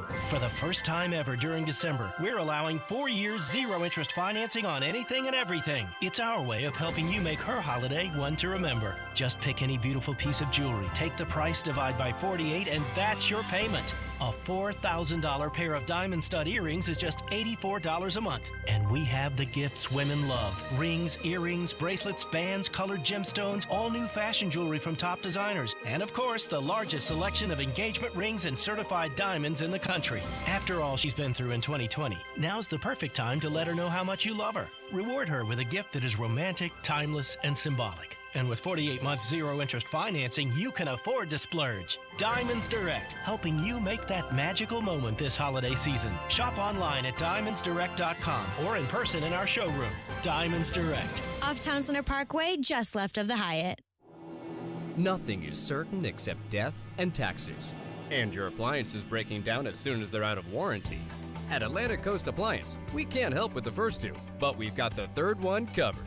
Our factory-trained and certified technicians have been repairing appliances for more than 35 years, with a 90-day warranty on parts and labor and a 100% satisfaction guarantee. For quality repair at a price that's fair, trust Atlantic Coast Appliance. AtlanticCoastAppliance.com. That's AtlanticCoastAppliance.com. The First Coast is booming. With interest rates at historic lows, there has never been a better time to call Brandon Ponsel and his network of local experts at Jack's Coastal Homes. You can visit them at jackscoastalhomes.com or call them today at 904-206-9480 and mention ESPN 690 to receive up to $2,500 towards your closing cost. Need to sell? Powered by the unparalleled technology of EXP, Brandon will guarantee the sale of your home in under 60 days, or he'll sell it for free. The First Coast market is on the move. Are you? This following message is brought to you by the Florida Division of Emergency Management, the Florida Association of Broadcasters, and its radio station. This is Craig Fugate, the former director of Florida Emergency Management. In this time of COVID, you need to update your hurricane preparedness plan. That means knowing what evacuation zone you live in, and if ordered to leave, you need to go. Take your pets and stay with family or friends, or at an inland hotel. Shelters are another option. Know your zone, know your home. For more information, go to floridastorms.org. That's floridastorms.org.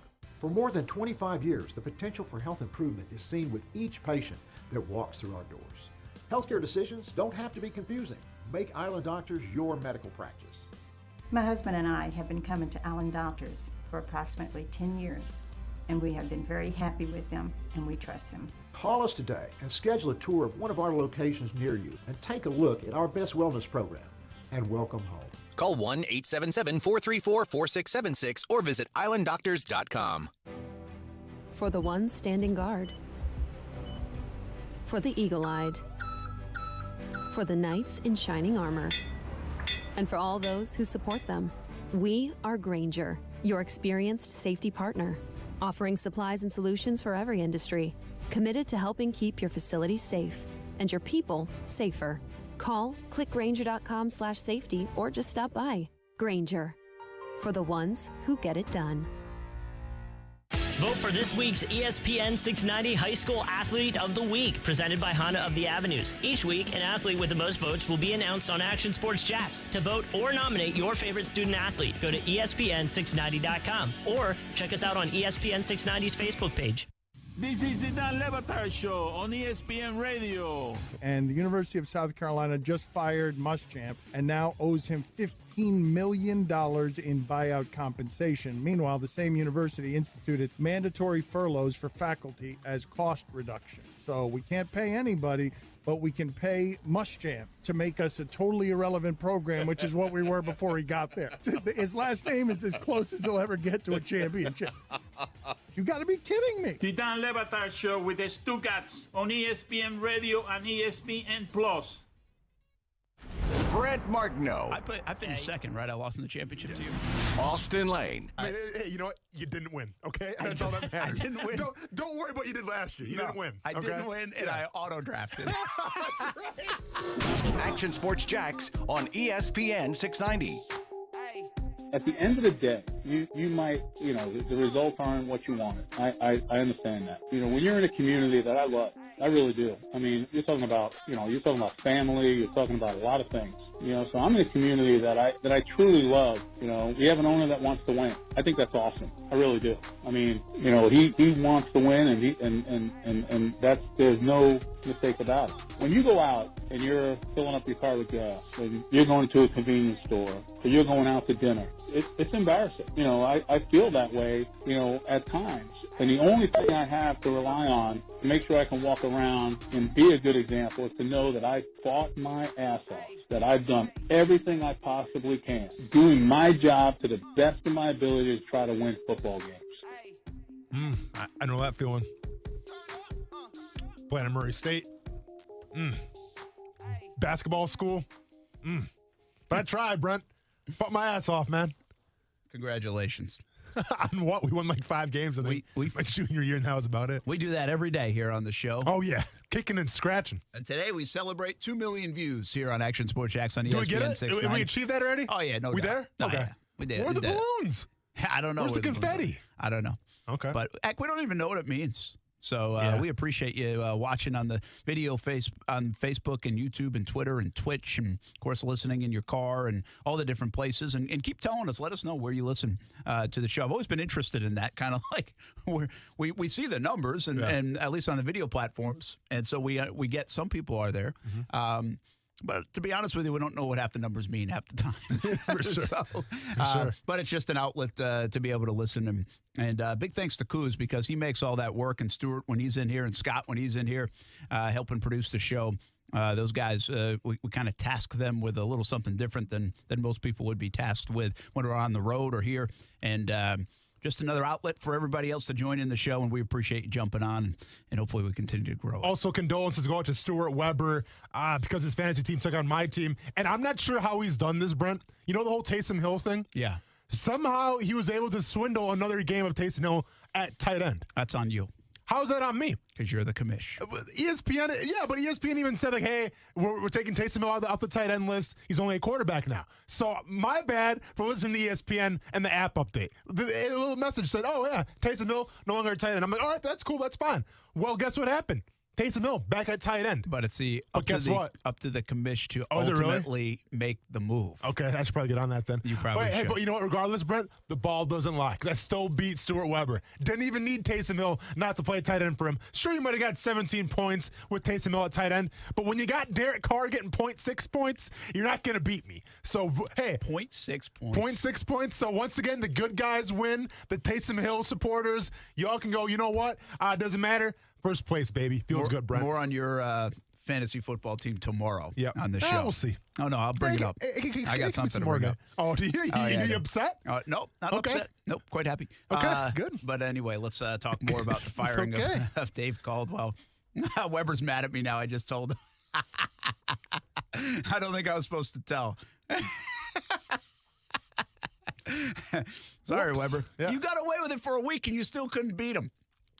Why am I rooting for you now? No, tell him, Brent. I mean, come on. Play. What do you mean? Hey, Brent, thanks for telling me, though. Seriously, I'm taking care of this right now. You just keep talking. I'm going to adjust these settings right now. All right, so I just said something crazy on social media. Maybe you could interpret it this way. Yeah. I think Shad Khan's best move that he's made, maybe as owner, you can certainly argue bringing Tom Coughlin in for 17 was a great move because of where they ended up. And so that's fair. But in the long term, the long view of that, it didn't end up well at all. You ended up with grievances and a mess on your hand and losing players, partly because of the Coughlin hire. Mm-hmm. And I think a line of communication that was all messed up in the building, in my opinion. But last year, on December 31st, it was announced that while Tom Coughlin was gone weeks earlier, Dave Caldwell and Doug Marrone were coming back. And everybody was like, what in the world is he doing? Why? Why is he coming? Why are they coming back? They didn't like it. Yeah. And this isn't like an I told you so moment, but this was my thought back then. And I think to some degree I'm being proven right.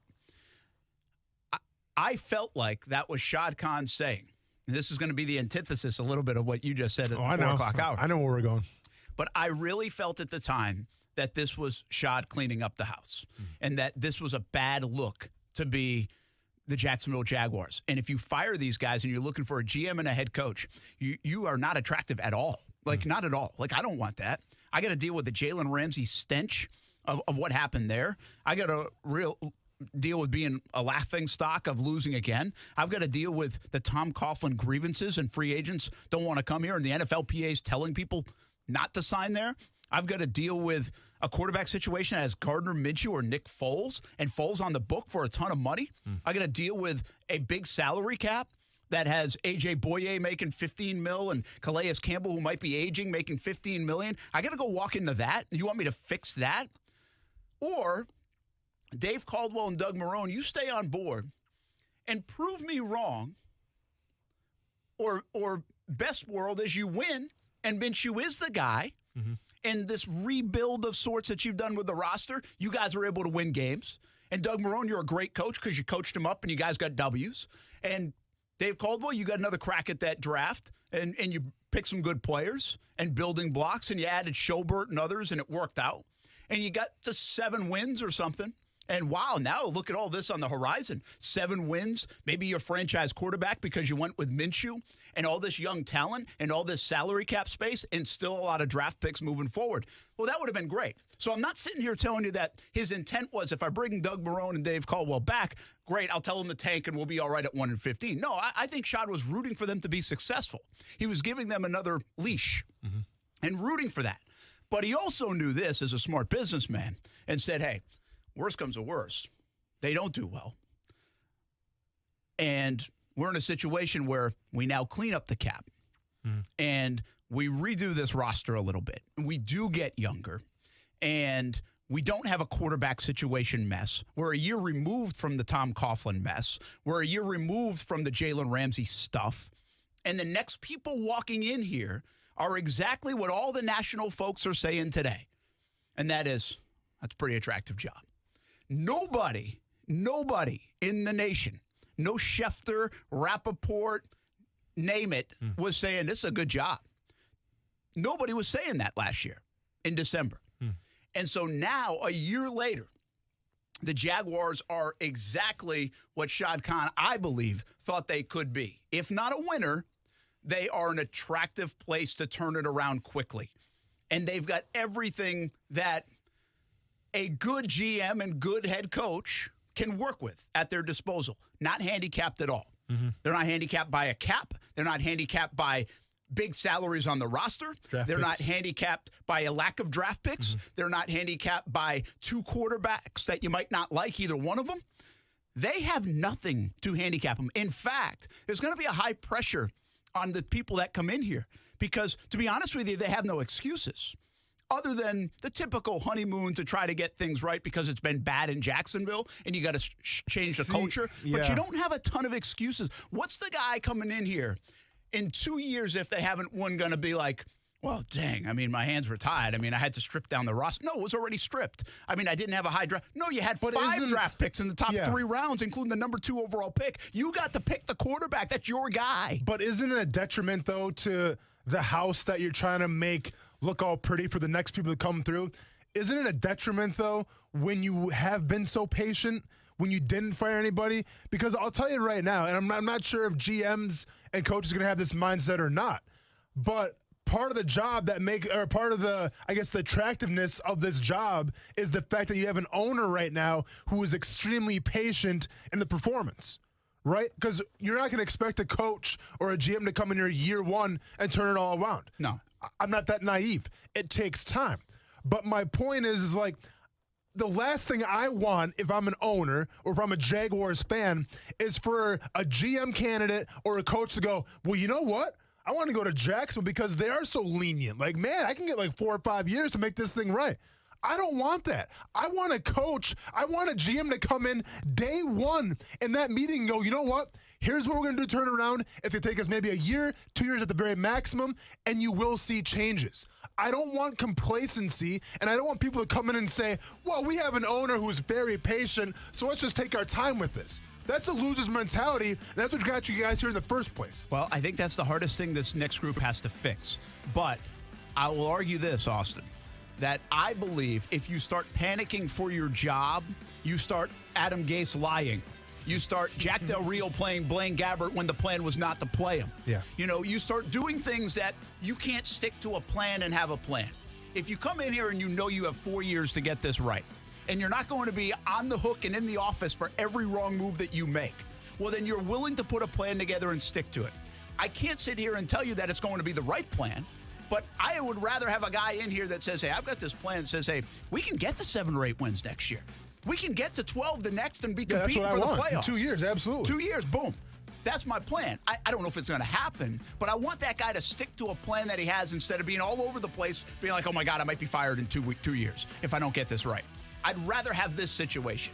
It's not going to be ideal and perfect because they do have to turn around this losing mentality around here. It just has, it's here. There's a stench of it. I mean, you have to fix that. I don't know how you fix that. You've got to fix that. But this is an attractive job, and it's way more attractive than it was a year ago. And I believe that's why he brought Doug Marrone and Dave Caldwell back, because it was a win-win either way. They were going to exceed expectation, or they were going to set this up to be in a very good spot in 21. All I'm saying is if I'm Shad Khan here, and let's say 2 years in the future, right? 2 seasons in the future, and I'm Shad Khan, and if I'm sitting here with like a 4-win football team, I'm not happy. Well, then you made the wrong choice again, and that's on you, the owner. But I'm not happy, though, Brent. That's like fine, 2 don't years be, but you stink at hiring people then. All right, then. That's on them. All right. We'll be back on ESPN 690. ESPN 690 Sports Center Update. I'm Jake Mitchell. Deja vu on a Monday as once again the Jags failed to bring home an elusive W, dropping their 10th straight in the process. A couple of failed two-point conversions seemed to be the difference. Here's one of the stars of the game, Mike Glennon, on the offense. Came up a little short on two-point conversions. I think that's kind of the difference in the ball game. You know, they played what we thought they were going to play, and I felt good out there seeing what they were playing. So I don't think it was anything they did. It just came up short on two-point conversions. And the big news is that after the game, Jags GM Dave Caldwell was released. Team owner Sean Kahn said, quote, Dave was exceptionally committed and determined to bring a winner to Jacksonville, but unfortunately his efforts were not rewarded with results our fans deserve and our organization expects. The football operation needs new leadership, and we will have it with a new general manager in 2021, end quote. If you're working from home and want to listen to ESPN, tell your smart speaker to play ESPN 690.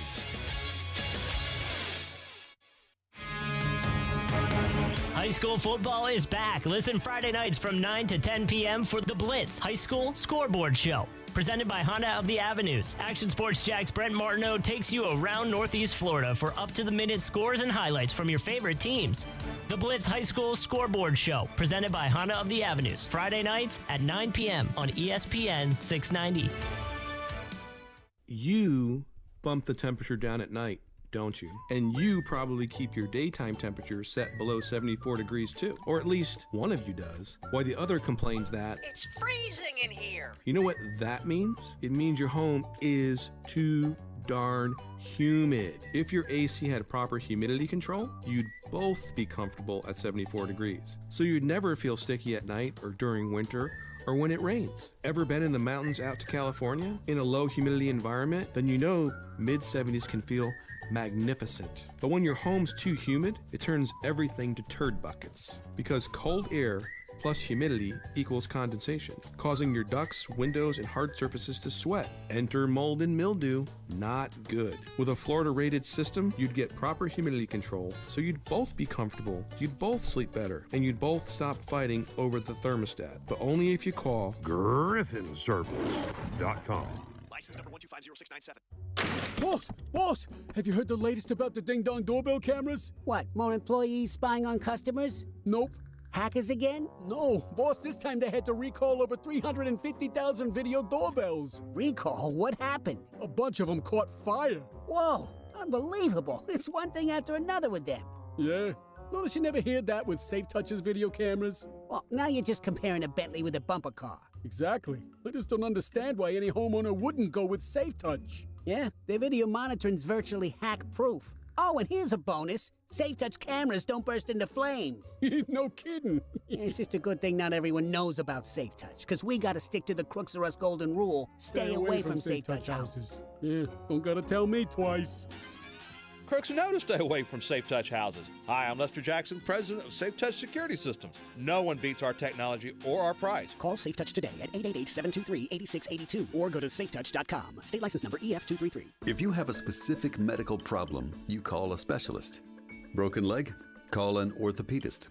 Cataracts? Call an ophthalmologist. At Prime Men's Medical Center, our doctors specialize in ED and PE. Listen to Dr. Rabinski, a renowned expert in men's health. I'm Dr. Rabinski. If you're experiencing ED or PE, Prime Men's Medical Center has custom blended medications to help you last longer in the bedroom, regardless of age or past medical history, with no pain or surgery. In fact, you'll see results in the office guaranteed or your exam is free. Patients are now lasting for 30, 60, 90 minutes or longer. And best of all, treatments are affordable. Men. If Viagra, Cialis, or Levitra have let you down, call Prime Men's Medical Center for a private consultation with our highly skilled physicians. Call 904-206-8105. 904-206-8105. 904-206-8105. No matter what you are driving, you can step up to luxury now at any of the Fields Auto Group dealerships in Jacksonville. Cadillac, Jaguar, Land Rover, Lexus, Mercedes-Benz, and Porsche. Yes, it's luxury for less at all Fields Auto Group locations in Jacksonville. Plus, you'll also be part of their exclusive Fields Amenities program, where you will get complimentary loaners, car washes, and cafes. So whatever you're driving, see Fields first and step up to luxury for less during this amazing opportunity. Visit fieldsauto.com. Kellogg's helps local kids get off to a great start every day and is a proud partner of Children's Miracle Network hospitals to get kids like Alexis the care needed for life. When I was 10, I was hit by a car. I spent a month and a half in the ICU. Children's made sure that I was going to be fine. Join Kellogg's to provide life-saving equipment, support dogs, and therapies that allow kids to be kids. Give to your local CMN hospital at cmnh.co/Kellogg's. Together, we can change kids' health to change the future. Leave your sister alone. You're ready to get back into yoga, so you ordered the essentials. A non-slip mat, yoga blocks to keep balance, and an exercise ball. And you use your Bank of America Cash Rewards credit card, choosing to earn 3% cash back on online shopping and up to 5.25% as a preferred rewards member, which you put towards your most essential yoga gear. Noise-canceling headphones. Welcome.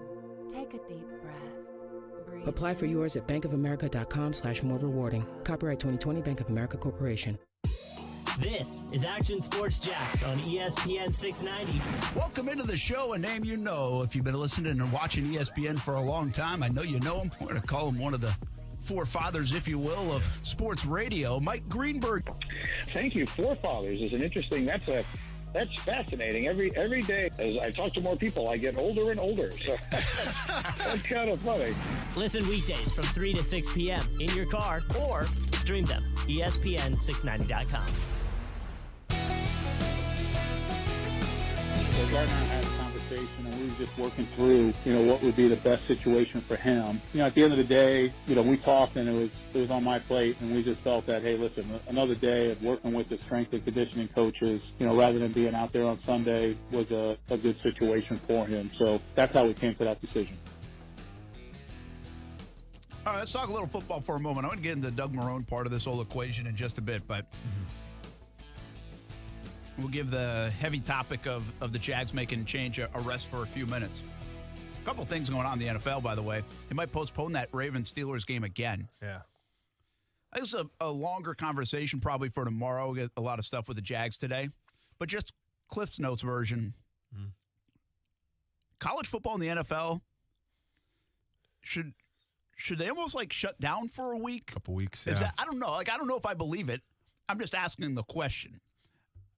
The Denver Broncos played with no quarterbacks. It's embarrassing. I understand they were trying to send a message, and it was partly their own fault. That's an embarrassing product to put out there for the league, not the Broncos, for the league.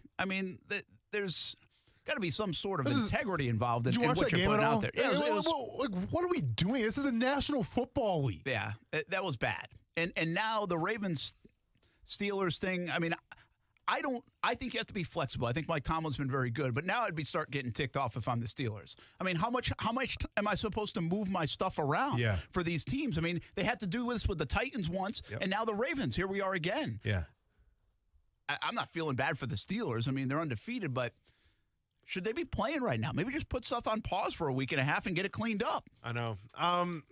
Listen, obviously, we see what's happening, and obviously it's getting worse, right? And I honestly, and once again, I'm not a doctor. It's more bro science than anything right now coming from my mouth. But I just feel like 1 week won't make the difference. Because at the end of the day, these guys are going home. These guys are still going out in public. Now, maybe they're wearing the mask and stuff like that, but, they're at a risk as well. And as, people in society, the numbers go up, I feel like the numbers in NFL locker room is going to go up. It's as simple as that. It's a cause and effect. And I feel if you sit out a week, that's not going to do anything for it, unfortunately. I wish that could be the answer. I feel like it isn't, though. I just don't think you can have what you had in Denver. I understand it was their fault. And by the way, shame on those guys. I don't know about shame on those guys. I'm not shaming anybody. If you didn't wear a mask here or there or somehow you got it, maybe you could even have got it if you did have a mask on. I don't know what. It's a long time to do it. I think I'm not going to judge people for not doing it, slipping up, and then all of a sudden creating this situation, because I think anybody could slip up and not have it on or do something, forget to wash their hands, whatever. It's just kind of the world we live in right now. And you kind of feel protected, I think, inside the organization because of all the protocols. But, boy, Blake Bortles missed out on a huge opportunity. Could have started the game. But, see, here's what I can't stand. And first of all, I get it, right? There's no things written in stone right now of how to handle a situation, right? You're just kind of flying by the seat of your pants, and hopefully it works out for everybody. Okay, so I'm not naive to that. But, like, to sit here and say that the Broncos didn't have a quarterback because, well, 3 of the quarterbacks didn't wear masks, like, I get it. Like, listen, they violated the protocols, set aside from them, and they should be punished, and they were punished. But then we have the Baltimore Ravens, and listen, I'm not sure if they broke any protocols yet. I think we've heard, like, some guy on the team did something, whatever it was, but, like, could have let it spread the outbreak. But now we have to ask the Pittsburgh Steelers to rearrange their entire schedule about how they operate because one guy messed up. Like, look what happened in Tennessee. Guys were practicing at a high school by themselves, a group more than 10. And what happened with them? Nothing. But then we have 3 quarterbacks not wearing a mask in the building. It's like, well, you guys can't play now. The NFL, keep in mind now, the players are not griping about this as much because they don't want to lose game checks. I know, and that's the messed up thing, too. So they're kind of like, they're quiet. They can't say anything. Even though they're ticked off, they've got to be. Yeah. But they're somewhat quiet because they don't want to lose game checks, and the NFL's doing this for the same reason. They don't want to lose the money. I know. And quite frankly, we want to see games. Yeah. We don't care if you put it on a Tuesday, a Thursday, a Friday, whatever. Let me ask this question. Say that the Baltimore Ravens were in the Broncos spot. Right? Take the Denver Broncos out of it. Let's say the Ravens, for whatever reason, Lamar Jackson. Didn't have a quarterback. Do you think the Ravens would have played that game? Or do you think the NFL would have been, hey, guys, let's just wait till maybe Monday or Tuesday? No, I don't think this is a Denver bad thing. I think you don't think so at all? I don't think so. See, I disagree. I don't think so. I disagree. That's interesting. Why, because they're in the mix? Because nobody cares about the Broncos. Yeah. Yeah, I don't buy that. Okay. I could see more because Broncos stink. Well, and yeah, it means more to the Ravens. That's what I'm saying, yeah. Yeah. I just think Denver admittedly they weren't following protocols, so they forced themselves in there. I mean, even Fangio were the Titans following the protocols, though, when they're training together with 10 people out of high school football? No? It was Marrone still have a job in December. We'll talk about that next on ESPN 690. As the seasons change, there's one thing that never changes: the importance of clean drinking water. A Connecticut system from CGC Water removes up to 99% of contaminants. Now that's clean, and that's also why our family has a Connecticut system from CGC Water. Yours can too. Right now, CGC Water is offering a free A200 reverse osmosis drinking water system with the purchase of a Connecticut Premier Softener. Connecticut Premier Softeners are non-electric and have twin tanks, making them super efficient, saving you money. If you're not filtering your water, you are the filter. Schedule your free water test today and get peace of mind knowing your family's water is safe water. CGC is still taking extra precautions with in-home visits and continuing to follow CDC guidelines. Remember, this is a limited time offer, a free A200 reverse osmosis drinking water system with the purchase of a Connecticut Premier Softener. Financing available with approved credit. Just call 904-552-1242 or visit cgcwater.com. Serving Northeast Florida and Southeast Georgia, CGC Water Treatment, your local independent Connecticut dealer. It's time for some straight talk. Look, we all drop our phones. It happens. You fumble it, crack it, splash it. Well, Straight Talk Wireless now offers this new Platinum Unlimited plan that includes phone protection. Just $65 a month for unlimited talk, text, and data, plus 20 gigs of hotspot, 100 gigs of cloud storage, and more. All on the best network. Straight Talk Wireless, no contract, no compromise. See Mobile Protect terms and conditions at Asurion.com/Straight Talk. Limitations and exclusions apply. The radio you're listening to is about to get a whole lot better. Because SiriusXM is free now through December 1st, no credit card required. Just press the Sat button in your car and hear ad-free music like never before. Dedicated, expertly curated channels for everything from country and pop to rock and hip-hop. Plus sports talk and news, and even more available for free online and on the app. Just press the Sat button in your car and listen free to SiriusXM through December 1st. Hi, it's Brian Kilmeade for Phil Aiken Home Team Keller Williams Realty. I'm talking with Greg and Gary about their recent home sale. Why did you call Phil Aiken? We called Phil Aiken because we had heard that his team will sell your house quickly and for more money than any of the other realtors in town. Tell us what happened. Phil Aiken and his A-team, they will make the process very easy. Sold in 4 days and got over asking price. Well, that's great. So how did you think they were able to sell it so fast? Because Phil has the buyers and they have the team that can get the job done quickly and stress-free. What would you tell a friend who is looking for a real estate agent to sell their home? Would I recommend Phil Aiken and the A-team? Absolutely. Well, the results speak for themselves, right? Phil Aiken and his team have the systems and will even guarantee to sell your home in writing or buy it himself. Yes, we got better results than we expected. Thanks, Gary. Friends, hire the agent with the buyers looking to buy a home right now? Call Phil Aiken. Call 500-PHIL. That's 500-PHIL, or visit philhasthebuyers.com. Appliances may work on your schedule, but they quit on theirs. At Atlantic Coast Appliance, we'll get your appliances back up and running in no time at all. Our factory-trained and certified technicians have repaired more than 100,000 appliances over the past 35 years, servicing Jacksonville to St. Augustine and Ponte Vedra with a 90-day warranty on parts and labor, plus a 100% satisfaction guarantee. When your appliances quit, we're ready to get started. For quality repair at a price that's fair, visit AtlanticCoastAppliance.com. The First Coast is booming. With interest rates at historic lows, there has never been a better time to call Brandon Ponsel and his network of local experts at Jack's Coastal Homes. You can visit them at jackscoastalhomes.com or call them today at 904-206-9480 and mention ESPN 690 to receive up to $2,500 towards your closing cost. Need to sell? Powered by the unparalleled technology of EXP, Brandon will guarantee the sale of your home in under 60 days, or he'll sell it for free. The First Coast market is on the move. Are you? Need your carpet and tile looking great for the special holiday party? Give Zero Res a call. Zero Res technicians are cleaning freaks.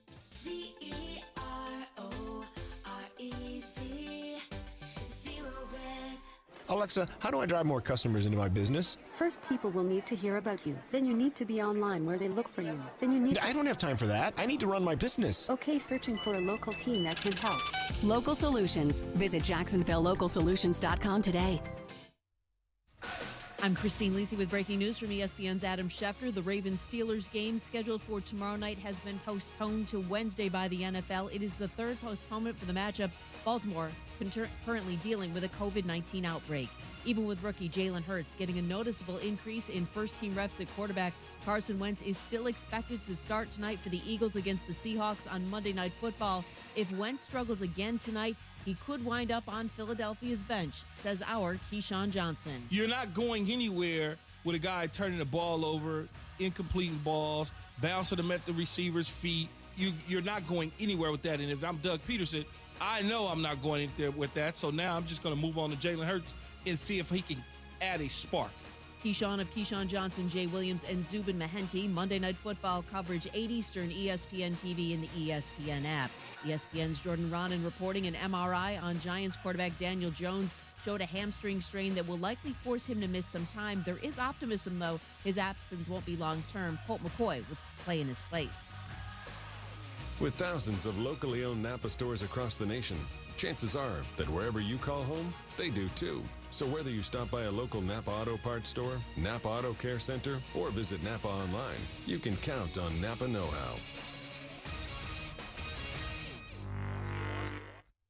Broadcasting live from the ESPN 690 Anajar and Levine studios. Anajar and Levine Accident Attorneys. Call 904-600-4000. That's 904-600-4000. ESPN 690. Jacksonville's home for ESPN Radio. WOKV Jacksonville. Listen live everywhere you go on ESPN690.com. ESPN 690, a Cox Media Group station. Broadcasting live from the ESPN 690 Anajar and Levine studios. This is Action Sports Jacks on ESPN 690 with Brent Martineau and Austin Lane. Yeah, so in practice, oftentimes Mike will go with the scout team and I'll help out with the scout team as well. And it's easy to kind of just think that's, not a live rep.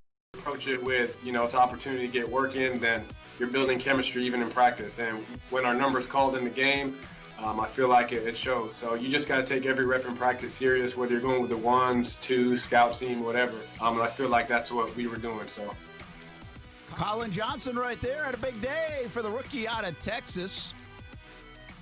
Seriously, this was going to be a topic on Jaguars All Access, but we ran out of time. It was in there.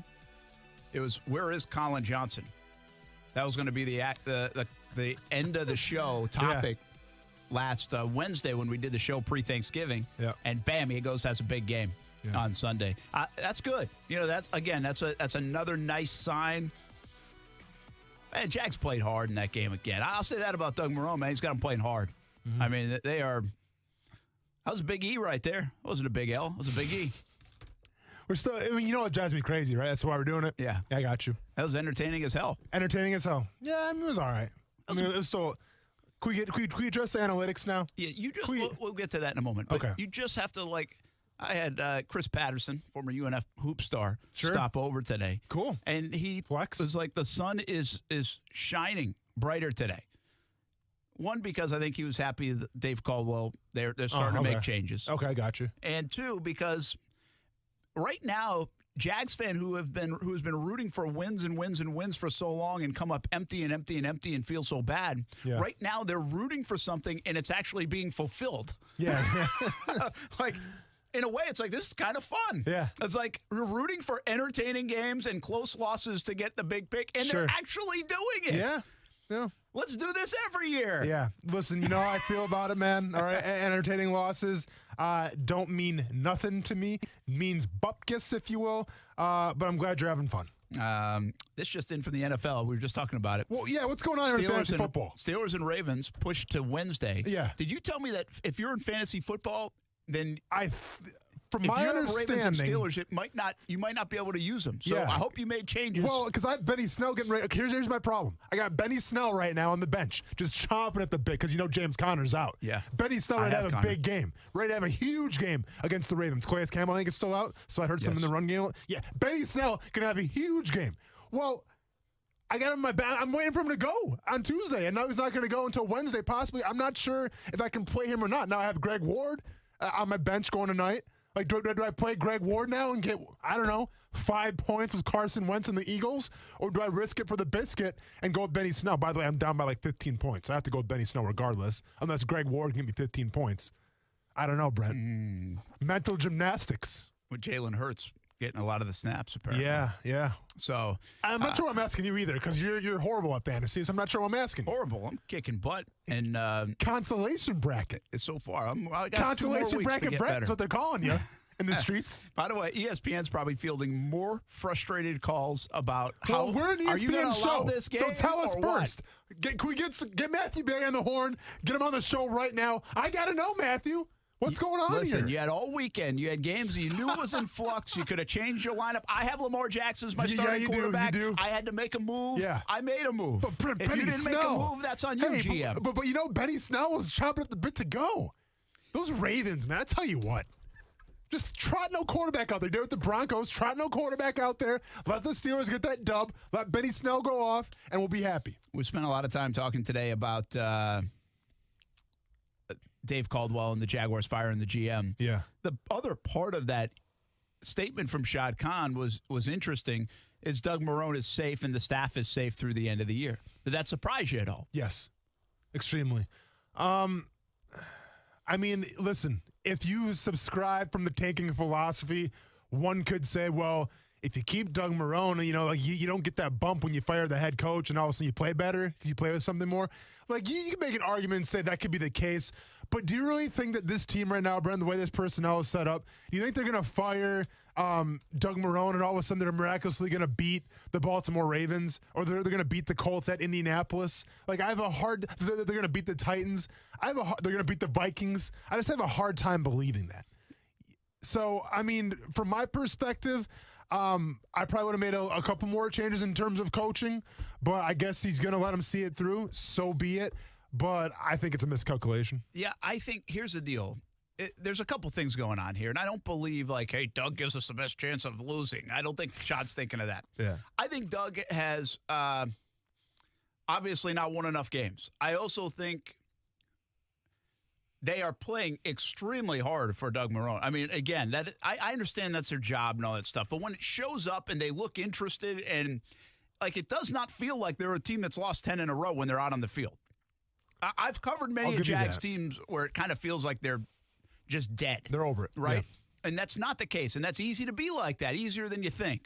And I understand it's not supposed to be like that, but it's easier than you think. So I think there's an element of that that's like, hey, okay. Also, making changes in this world right now in COVID-19, when Doug Marrone already understands all the protocols, has already established all the protocols and all those things, I think goes into it a little bit. Now, and again, I will say this, and I've said it forever. Shad Khan has illustrated to us, he's actually said it in front of a microphone before, he does not see the value in midseason changes. This is still considered midseason. I know there's a month to go, but there's 5 games left. So that's not end of season. Was I a little surprised he said, hey, you're good through the end of the year? Mm-hmm. Maybe. But again, at that point, what's the point of making a change for change's sake with 2 games to go? I also think people did wonder, and I think this might have a little credence to it. Jay Gruden comes in. What if they get the bump? And if they get the bump, let's be honest, in the big picture, it does maybe take you out of the number 2 draft pick. Brent, but it also gives some life to maybe Jay Gruden's the guy, much like Marrone gave himself some life as that interim tag years ago. Listen, I get what you're saying, but you mean to tell me that they're going to get a bump so much where they can trot Mike Glennon out there in Minnesota and beat the Vikings or beat the Titans at home? They could have won the last 3 out of the last 4 games. They could have, and by the way, that's against Houston. No, it was Houston, but Green Bay, who might be the best team in the league. Well, careful. Not careful with that. Not the best team in the league. They might be. Steelers and Chiefs are way better than them. Okay. But anyways, fine. I mean, that's one of the best teams in the league. Well, yeah. And a Cleveland team who I don't really think is great. True. But they're 8-3. Yeah. And they went toe-to-toe with them. Mm-hmm. So, can they win? Minnesota, man? Minnesota's, Chicago? But see, this is a situation where Doug Marrone's calling the plays. Or Doug Marrone has such an influence on the offense or defensive scheme. This is a situation where Doug Marrone is a culture guy. He's makes sure his team is ready to roll. And I think if you let that guy go, I don't think that's going to have so much effect on your players where it's we got to win one now. For instance, when Jack Del Rio got let go, he stopped calling plays at the end, right? Because Jack Del Rio had a big influence on our defense. Yeah. Well, all of a sudden they let him go. Mel Tucker comes in, and now all of a sudden our defense changed around a little bit. Now, I'm not saying if you fire Doug Marrone, things might change, but I'm just saying to expect to fire Doug Marrone, and all of a sudden the Jaguars team plays with more intensity, plays with more guys, we had to win this one. I have a hard time believing that. Yeah, I don't either, but I just don't see the benefits in firing him either, I guess is my point. I don't know. I think the team's not very good, so I don't think they would win either, but they did have chances the last few weeks to win. You're not wrong, I give credit to Doug and the staff for that. I mean, as much as the record's going to show itself and it's going to show him out the door, he's done at times, I think, a pretty good job of coaching. He's also made some questionable moves, in my opinion. One involves the quarterback situation the last few weeks. It's been kind of bizarre to me. And the other one, now a couple of different occasions, this going for 2. I know the going for 2 bothered you. You know See, the going for 2 didn't bother me as much. And again, well, then shame on you. No, it's the play call. It's how does it turn into a fade? Yeah. With one, I understand it was a run-pass option, right? Sure. That's what he said. And so they loaded the box, and so either he protected the QB for making it into a pass in the postgame or he explained it the way it was. I don't know. But the bottom line is you ended up throwing a fade on a 2-point conversion. So, why run that play if you're going to do it? And you took points off the board. Again. Why are you so in favor of going for 2? Well, here's the thing. I have a hard time coming in here today and with a team that's lost 10 in a row and a coach that is getting his guys to play hard, but also a few weeks ago said, hey, we're going to try some crazy bleep. And sitting here and picking apart going for 2 or not. Listen, if I'm in his situation and I've really got nothing to lose and I can go, he was going to go for the fake field goal part, right? They tried an onside kick with Keelan Cole a couple weeks ago. Listen, I don't know if you want to sign up for crazy whatever, but if going for 2 is trying to win and steal some points here or there, if they want to go for it on 4th downs, they don't have to do kamikaze style. But if you want to try some things that are a little outside the box, analytics be darned. I just don't mind you doing some of these things. I have a hard time criticizing him going for 2. I just don't understand the play call when you have James Robinson there and it ending up being that kind of play. We both agree that the play call was horrible when you have James Robinson in the backfield toting the rock hard all day. We both agree on that. But, what I can't come with you on is when you say, we got nothing to lose. Well, yeah, you did, because you lost to the Browns. You lost to them by 2 points because you chose to go for 2 points, right? If you would have kicked 2 extra points, it would have been a tie game, and who knows what happens. So I get the whole philosophy where you're out of the playoffs, you're desperate, you need a win, and you have nothing to lose. Well, no, you lost the game to the Browns, and part of that is because you chose to go for 2. The whole analytical thing, it drives me absolutely insane. Not because I'm a former football player, not because I'm an old school type of guy when it comes to how I think about my philosophies of football. It drives me crazy because it puts every single team in a box. Like, somebody in that stadium in Jacksonville right now, or maybe on Sunday, was like, hey, well, we have the numbers here, and the numbers say we should go for 2. You know why the numbers say you should go for 2? Because 3 years ago, the Pittsburgh Steelers made it a habit of going for 2-point conversions, and it worked out for them. Because maybe a year ago, the Eagles made it a habit of going for 2-point conversions, and it worked out for them. And all of a sudden, you think if you're the Jacksonville Jaguars, you're the Pittsburgh Steelers of 2 or 3 years ago. You're the Eagles of last year. You're not. It doesn't work like that. You have Mike Glennon. You don't have Carson Wentz in his prime, okay? You don't have Ben Roethlisberger with all these offensive weapons. What you have is the Jacksonville Jaguars, and they're not even close to those 2 teams. So it drives me absolutely nuts when you have guys on their computer break down percentage and say, well, let's do this because this team did it. You aren't that team. Stop trying to make yourselves that team because you're not that team. That's what drives me crazy about analytics, is that you had people in front of the computer who maybe never played the game of football before go, you know what, we should do this, not because of the game flow, not because of the physicality of the game, but because other teams do it. You're not other teams, so stop trying to act like it. That's what drives me so crazy. And you want to know that the best analytical teams right now in the NFL, the top 4 teams, taking up an article on ESPN to start the season, the Ravens, the Browns, the Eagles, and the Texans. How are those analytics working for any of those teams right now? Yeah, the Ravens are pretty good. Browns, whatever. The Browns have the best year they've had in and the Eagles and the Texans. How's analytics working for them right now? Yeah, it just depends how much they subscribe to them. But I mean, know, man, that but sounds a little get about off my lawn-ish. It is. I mean, Tampa Bay Rays just went to the World Series because of analytics. But you said, but that's, come on, man. They just went to the World Series because of it. That's baseball. But you know dang well baseball and football are different. Don't even put them in the same category. Don't even put them in the same boat. It's not even close. The emotions, the physicality, the game flow of a football game, you can't put numbers behind it. You can't look at a computer screen and say, do this, do that. That's not how it works, man. But my point is this. You wouldn't be bitching about it if they had just called the right play and got the 2 points. Trust me. Like, I remember sitting there thinking, if they convert this, I'm still going to be upset. Because, like, I don't care what the odds say. It's just, it's not good football. It's not going to win you games in the long run, and it didn't win you a game against the Cleveland Browns. Simple as that. Listen, if I was Doug, here's why I have no problem with the 2-point conversion. Again, I have a problem with the play call, but I have no problem with the going for 2, and he's done this now countless times. And by the way, going for 2 might have sent him on a bad karma spill against the Jets back in 2018. I mean, to be honest with you, that's like the beginning of the end for this franchise, is ever since he went for 2 against the Jets in 18, late in that game. Yeah. But I wonder if they had kicked the extra point, right, in the situation you're talking, and they go 2020, right? It would have been 2020. And then they come down and they score. I wonder if they would have went for 2 in the win. Yeah. And so now, would you think that would be an analytical play or a gut play if he goes for 2 in the win? That would have been a gut play, I think, just given the game flow, given how they felt at the time. That would have been a gut play. But when it's whatever, it's 19-17, I believe it was on Sunday, or 17-15 at the time. Well, the first time they went for the 2-point. Yeah, so it was the score made it 19-17. You're right. I'm sorry. Yeah, so it made it 2017. Exactly. But when it's 19-17 and you're going over your little notebook or whatever it is, or someone's in your ear, like, to me, that's all analytics, man, and it drives me absolutely nuts. And I think it's killing the game. All right. Hey. I'm that guy now. I'm that old person get off my lawn guy. That was a little bit get off my lawn-ish. I like it though. I mean.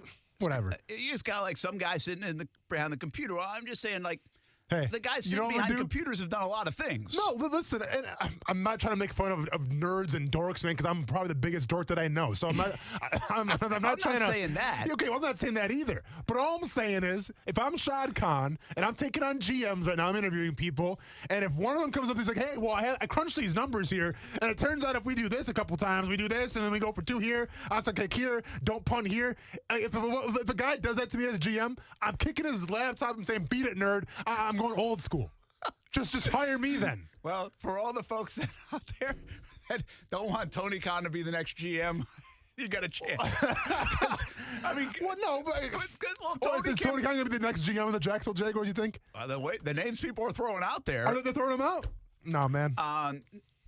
And no, there's no legs to that. I'm just saying people have thrown it. Okay, careful with that now. But now, listen, I mean, Tony is a big part of the analytics. I mean, he has his own analytic business. Yeah. You know, that it runs in sports. So, and I I think there's just a measuring stick here. You've got to know when to use the gut and when, and do you have the freedom to do that? See, the baseball guys don't.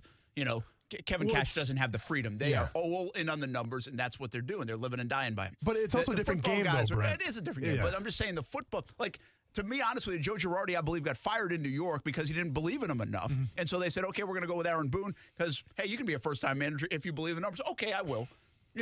In football, a little bit, it's a little different. When do you use your gut? When do you use the numbers? And again, you could have called a better play, is my point, and make it work. And we both agree on that. They just don't.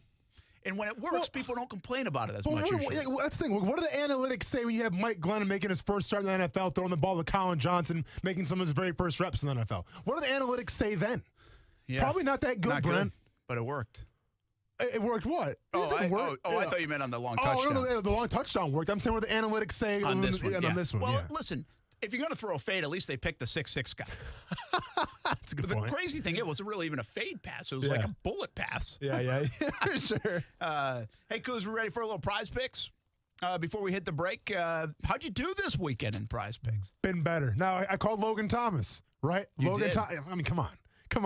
But, unfortunately couldn't string them together because, I had this guy by the name of Hollywood Brown supposed to be going on, Thanksgiving Day, and that didn't pan out because the Ravens didn't play. And now I'm not sure if they're going to play at all, so who knows, Brent.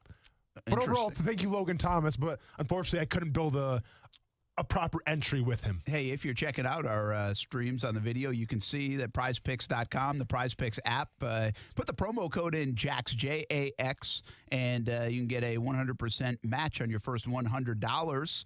And if you're watching on Facebook, YouTube, Twitter, and Twitch, you can see how to do that. If you're listening, just go to prizepicks.com, and you can do the same thing. I actually had a pretty good weekend, man, especially on Sunday. Got one of those Ford deals done. I had a Baker Mayfield over. Is that a grand slam you just hit? I hit a grand slam. Okay. Tom Brady over, thanks to some garbage stuff. You got lucky there. James Robinson over. Oh, of course. And Dalvin Cook under.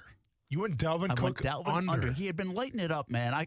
Sometimes I break away from the trends, which is dangerous. Yeah. But I mean, you weren't wrong, obviously. I see you. How about the play? You want to know? You love a play when you put an entry in, okay? And you go Jarvis Landry over, and he does it on the first drive. Makes you feel real good. It makes you feel real good. What was the projection of that? 10.5 points. Oh, jeez. He had 28.3. I'd say so. And Devontae Parker ended up having a big, pretty big day anyway. He went over as well. So, lost some, won some. But he hit a grand slam. And the grand slam feels good because all of a sudden, the confetti drops down on the app. And it's like, grand slam. I'm like, you better believe it. So, anyway, hey, do what we do. We've been playing along. It's really a lot of fun. And you got to be patient. Yeah. You got to pick your spots, but you can do college basketball, college football, NFL. You can pick 2 players, 3 players, 4 players. It's simply this. It's over and under. That's it. So projected fantasy points, and you go over or under. You pick your favorites and how you think somebody will do. Daily fantasy simplified. PrizePicks.com, the PrizePicks app. Again, the entry code or the promo code is JAX, J-A-X. If you're listening to us, and you can get a 100% match to your deposit of up to $100 by just putting in the promo code JAX. Play along. It's a lot of fun. Get anybody going tonight? Eagles, Seahawks. You know what? I'll give you one person right now. 16.6 projected points, Carson Wentz. Okay? Obviously, the Seahawks secondary. This isn't your dad's Seahawks secondary. This is our Seahawks secondary, and it's not that good. Go and give me Carson Wentz. I feel like all the chips are on him right now. There's rumors of Jalen Hurts possibly coming in. I was going to say, does that scare you a little bit because Hurts has apparently had some first-team reps? This is do or die time for Carson Wentz. And I'm taking the North Dakota State Bison, man. I can't knock his skill set. So give me Carson Wentz with the over projection 16.6. All right, if you did that, I would take DK Metcalf, even though the Eagles defense has been pretty good. But I would still take Metcalf. I like the receivers, man. It takes one big play, and the receivers, you're right in the mix. Now, if they choose not to go to them, then you're whatever. But DK Metcalf could have a big game. I kind of feel like Russell Wilson gets himself back in the MVP talk tonight on the big stage. Let me ask you this. The return of Chris Carson, though. Let's be honest. It's been a turnstile for the Seahawks running backs. Chris Carson's supposed to be back tonight, feeling 100%. Does that scare you a little bit in terms of passing the ball? Do they start pounding the rock a little more now again? I think they'll slowly get him in there. Yeah. Although they really did a good job of running the football again. The last time I was at Arizona, that 2 weeks ago Thursday. Yeah, with Carlos Hyde. Yeah, they did a good job running the clock, and I think they want to do that a little bit more. So Carson might be a pretty good play. Are you Carlos Hyde good now or not? No. Nope. No. Slept through Jaguars All Access. We don't root for him. You're not going to forgive him, huh? No. Okay, I respect it. Cool. All right, we're going to take a break. Action Sports Jacks on ESPN 690. Make sure you check out prizepicks.com, the Prize Picks app. Play along, and we'll do so on Thursday once again. Give you some advice heading into the weekend of college football in the NFL. When we come back, Action Sports Jacks on ESPN 690. Should the Jaguars play Glennon again? Or will it be Minshew for the first time in a long time? What should the Jaguars do at QB? I talk a little football. Outside of a 2-point conversion. Isn't it crazy on a Monday coming in here? Those analytics, on a Monday after the Jags lose 27-25 in a pretty good football game. We hardly talk about the game. That's what happens when the GM gets fired. We talk a little bit more about the Jags situation moving forward. They got 5 more Sundays to go. It's next on ESPN 690. Action Sports Jacks with Brent Martineau on ESPN 690 is brought to you by Best Bet Jacksonville and Orange Park. Now, the First Alert forecast on ESPN 690. Grab your coat and sweater tonight. It is going to be chilly as temperatures fall down into the 40s after the sun sets. A little bit breezy, too, so it's going to feel even colder. From the Action News Jax First Alert Weather Center, I'm meteorologist Corey Sema. The Weather Center is brought to you by Beard's Diamonds. Just in time for the holidays. Save up to 40% on everything store-wide at Beard's Diamonds. As the seasons change, there's one thing that never changes: the importance of clean drinking water. A Connecticut system from CGC Water removes up to 99% of contaminants. Now that's clean, and that's also why our family has a Connecticut system from CGC Water. Yours can too. Right now, CGC Water is offering a free A200 reverse osmosis drinking water system with the purchase of a Connecticut Premier Softener. Connecticut Premier Softeners are non-electric and have twin tanks, making them super efficient, saving you money. If you're not filtering your water, you are the filter. Schedule your free water test today and get peace of mind knowing your family's water is safe water. CGC is still taking extra precautions with in-home visits and continuing to follow CDC guidelines. Remember, this is a limited time offer, a free A200 reverse osmosis drinking water system with the purchase of a Connecticut Premier Softener. Financing available with approved credit. Just call 904-552-1242 or visit cgcwater.com. Serving Northeast Florida and Southeast Georgia, CGC Water Treatment, your local independent Connecticut dealer. An unprecedented year like 2020 calls for an unprecedented holiday offer from Diamonds Direct. So, for the first time ever during December, we're allowing 4 years zero-interest financing on anything and everything. It's our way of helping you make her holiday one to remember. Just pick any beautiful piece of jewelry, take the price, divide by 48, and that's your payment. A $4,000 pair of diamond stud earrings is just $84 a month. And we have the gifts women love. Rings, earrings, bracelets, bands, colored gemstones, all new fashion jewelry from top designers. And of course, the largest selection of engagement rings and certified diamonds in the country. After all she's been through in 2020, now's the perfect time to let her know how much you love her. Reward her with a gift that is romantic, timeless, and symbolic. And with 48 months zero-interest financing, you can afford to splurge. Diamonds Direct, helping you make that magical moment this holiday season. Shop online at diamondsdirect.com or in person in our showroom. Diamonds Direct. Off Town Center Parkway, just left of the Hyatt. Nothing is certain except death and taxes. And your appliance is breaking down as soon as they're out of warranty. At Atlantic Coast Appliance, we can't help with the first two, but we've got the third one covered. Our factory-trained and certified technicians have been repairing appliances for more than 35 years, with a 90-day warranty on parts and labor and a 100% satisfaction guarantee. For quality repair at a price that's fair, trust Atlantic Coast Appliance. AtlanticCoastAppliance.com. That's AtlanticCoastAppliance.com. The First Coast is booming. With interest rates at historic lows, there has never been a better time to call Brandon Ponsel and his network of local experts at Jags Coastal Homes. You can visit them at jagscoastalhomes.com or call them today at 904-206-9480 and mention ESPN 690 to receive up to $2,500 towards your closing cost. Need to sell? Powered by the unparalleled technology of EXP, Brandon will guarantee the sale of your home in under 60 days, or he'll sell it for free. The First Coast market is on the move. Are you? For more than 25 years, the potential for health improvement is seen with each patient that walks through our doors. Healthcare decisions don't have to be confusing. Make Island Doctors your medical practice. My husband and I have been coming to Island Doctors for approximately 10 years, and we have been very happy with them, and we trust them. Call us today and schedule a tour of one of our locations near you and take a look at our Best Wellness program, and welcome home. Call 1-877-434-4676 or visit islanddoctors.com. No matter what you are driving, you can step up to luxury now at any of the Fields Auto Group dealerships in Jacksonville. Cadillac, Jaguar, Land Rover, Lexus, Mercedes-Benz, and Porsche. Yes, it's luxury for less at all Fields Auto Group locations in Jacksonville. Plus, you'll also be part of their exclusive Fields Amenities program, where you will get complimentary loaners, car washes, and cafes. So whatever you're driving, see Fields first and step up to luxury for less during this amazing opportunity. Visit fieldsauto.com.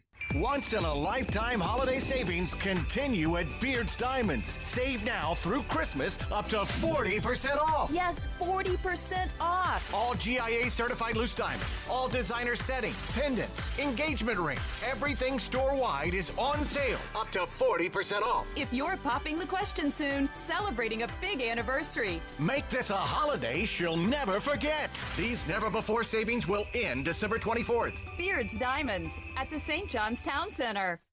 Boss, hit the gas! What's going on? You were supposed to check to see if that house had anyone home. Now their porch is on fire. Boss, I didn't do it. The ding-dong doorbell camera just burst into flames and started melting. Oh, so it's true. Those things are fire hazards. Yeah, and now we know another big difference between those cheap ding-dong doorbell cameras and a SafeTouch security system. Well, yeah, with SafeTouch, homeowners don't have to worry about their video cameras getting hacked. Or employees spying on customers. Or bursting into flames. Uh-oh, fire department's coming, boss. Time to go. I'm way ahead of you. By the way, your eyebrows are completely gone. Oh, well, maybe it's an improvement. Just so I know you still got your senses, recite the Crooks R Us golden rule again. Stay away from SafeTouch houses. Don't worry, it's burned into my brain. Crooks know to stay away from SafeTouch houses. Hi, I'm Lester Jackson, president of SafeTouch Security Systems. No one beats our technology or our price. Call SafeTouch today at 888-723-8682 or go to safetouch.com. State license number EF233. When it comes to buying your next ride, everybody wants to save big. Well, you can with my friends at Arlington Toyota. Right now, they're having their 50% off pre-owned event. You heard right. You can save thousands when you pay up to 50% less MSRP on pre-owned at Arlington. And Arlington's got over 400 vehicles ready for you to choose from. You want to save on a Corolla? Get to Arlington, where you can buy a pre-owned 2020 Corolla LE for just $11,991. And everybody loves Camrys. And with up to 50% less, you can get a pre-owned 2020 Camry SE from just $17,991. Now, if you love the RAV4, then get one and save big at Arlington, where a pre-owned 2020 RAV4 XLE can be yours from just $19,991. Leave it to the #1 volume Toyota dealer in Northeast Florida to also give you a 30-day exchange policy with your purchase. That's 30 days to love it or exchange it. It's the 50% off pre-owned event happening right now at Arlington Toyota, 10939 Atlantic Boulevard, or online anytime at arlingtontoyota.com. Visit arlingtontoyota/50off for full offer details. It is the home of the Action Sports Jacks Dream 18, and make it your home course as well. The golf club at Southampton in North St. Johns County, located off County Road 210. It's family owned and operated. Southampton is a fun course to play, and the golf club at Southampton offers club membership programs starting at just $79. With its elite practice facilities and player-friendly golf course design, it'll be your gateway to a great time with the family or with your buddies. For information on the membership programs, call the golf club at Southampton, 904-287-PLAY. Again, it's 904-287-PLAY. It's Daily Fantasy Simplified. It's as simple as over and under. PrizePicks.com or the PrizePicks app is the place that pits you against the numbers. Don't worry about your fantasy lineup or a big injury that might hurt your team. On PrizePicks, you simply select 2, 3, or 4 players and predict if they will go over or under their fantasy projections. It's easy, it's fun, it's one-on-one. You against the numbers. PrizePicks.com or the PrizePicks app. Use the promo code JAX, J-A-X, to get a 100% match on your first deposit. Get started at PrizePicks.com. Transmission problems? Call Action Transmission Specialists on Merrill Road, where you get the work done right the first time by the experts. I'm Robin Sidbury, the owner. Our techs can service all makes and models, and we provide a nationwide warranty, so you have the peace of mind knowing we solve your transmission troubles fairly and honestly and guaranteed nationwide. Call us at Action Transmission Specialist on Merrill Road, where quality counts. Get traction. Call Action at 744-0755. For the ones standing guard. For the eagle-eyed. For the knights in shining armor. And for all those who support them. We are Grainger, your experienced safety partner, offering supplies and solutions for every industry, committed to helping keep your facilities safe and your people safer. Call, click Grainger.com/safety, or just stop by. Grainger, for the ones who get it done. Suddenly, you're on the receiving end of someone else's negligence. What do? You call 1-800-ASK-GARY. They will help you find the legal and medical help you need to get the settlement you deserve. 1-800-ASK-GARY.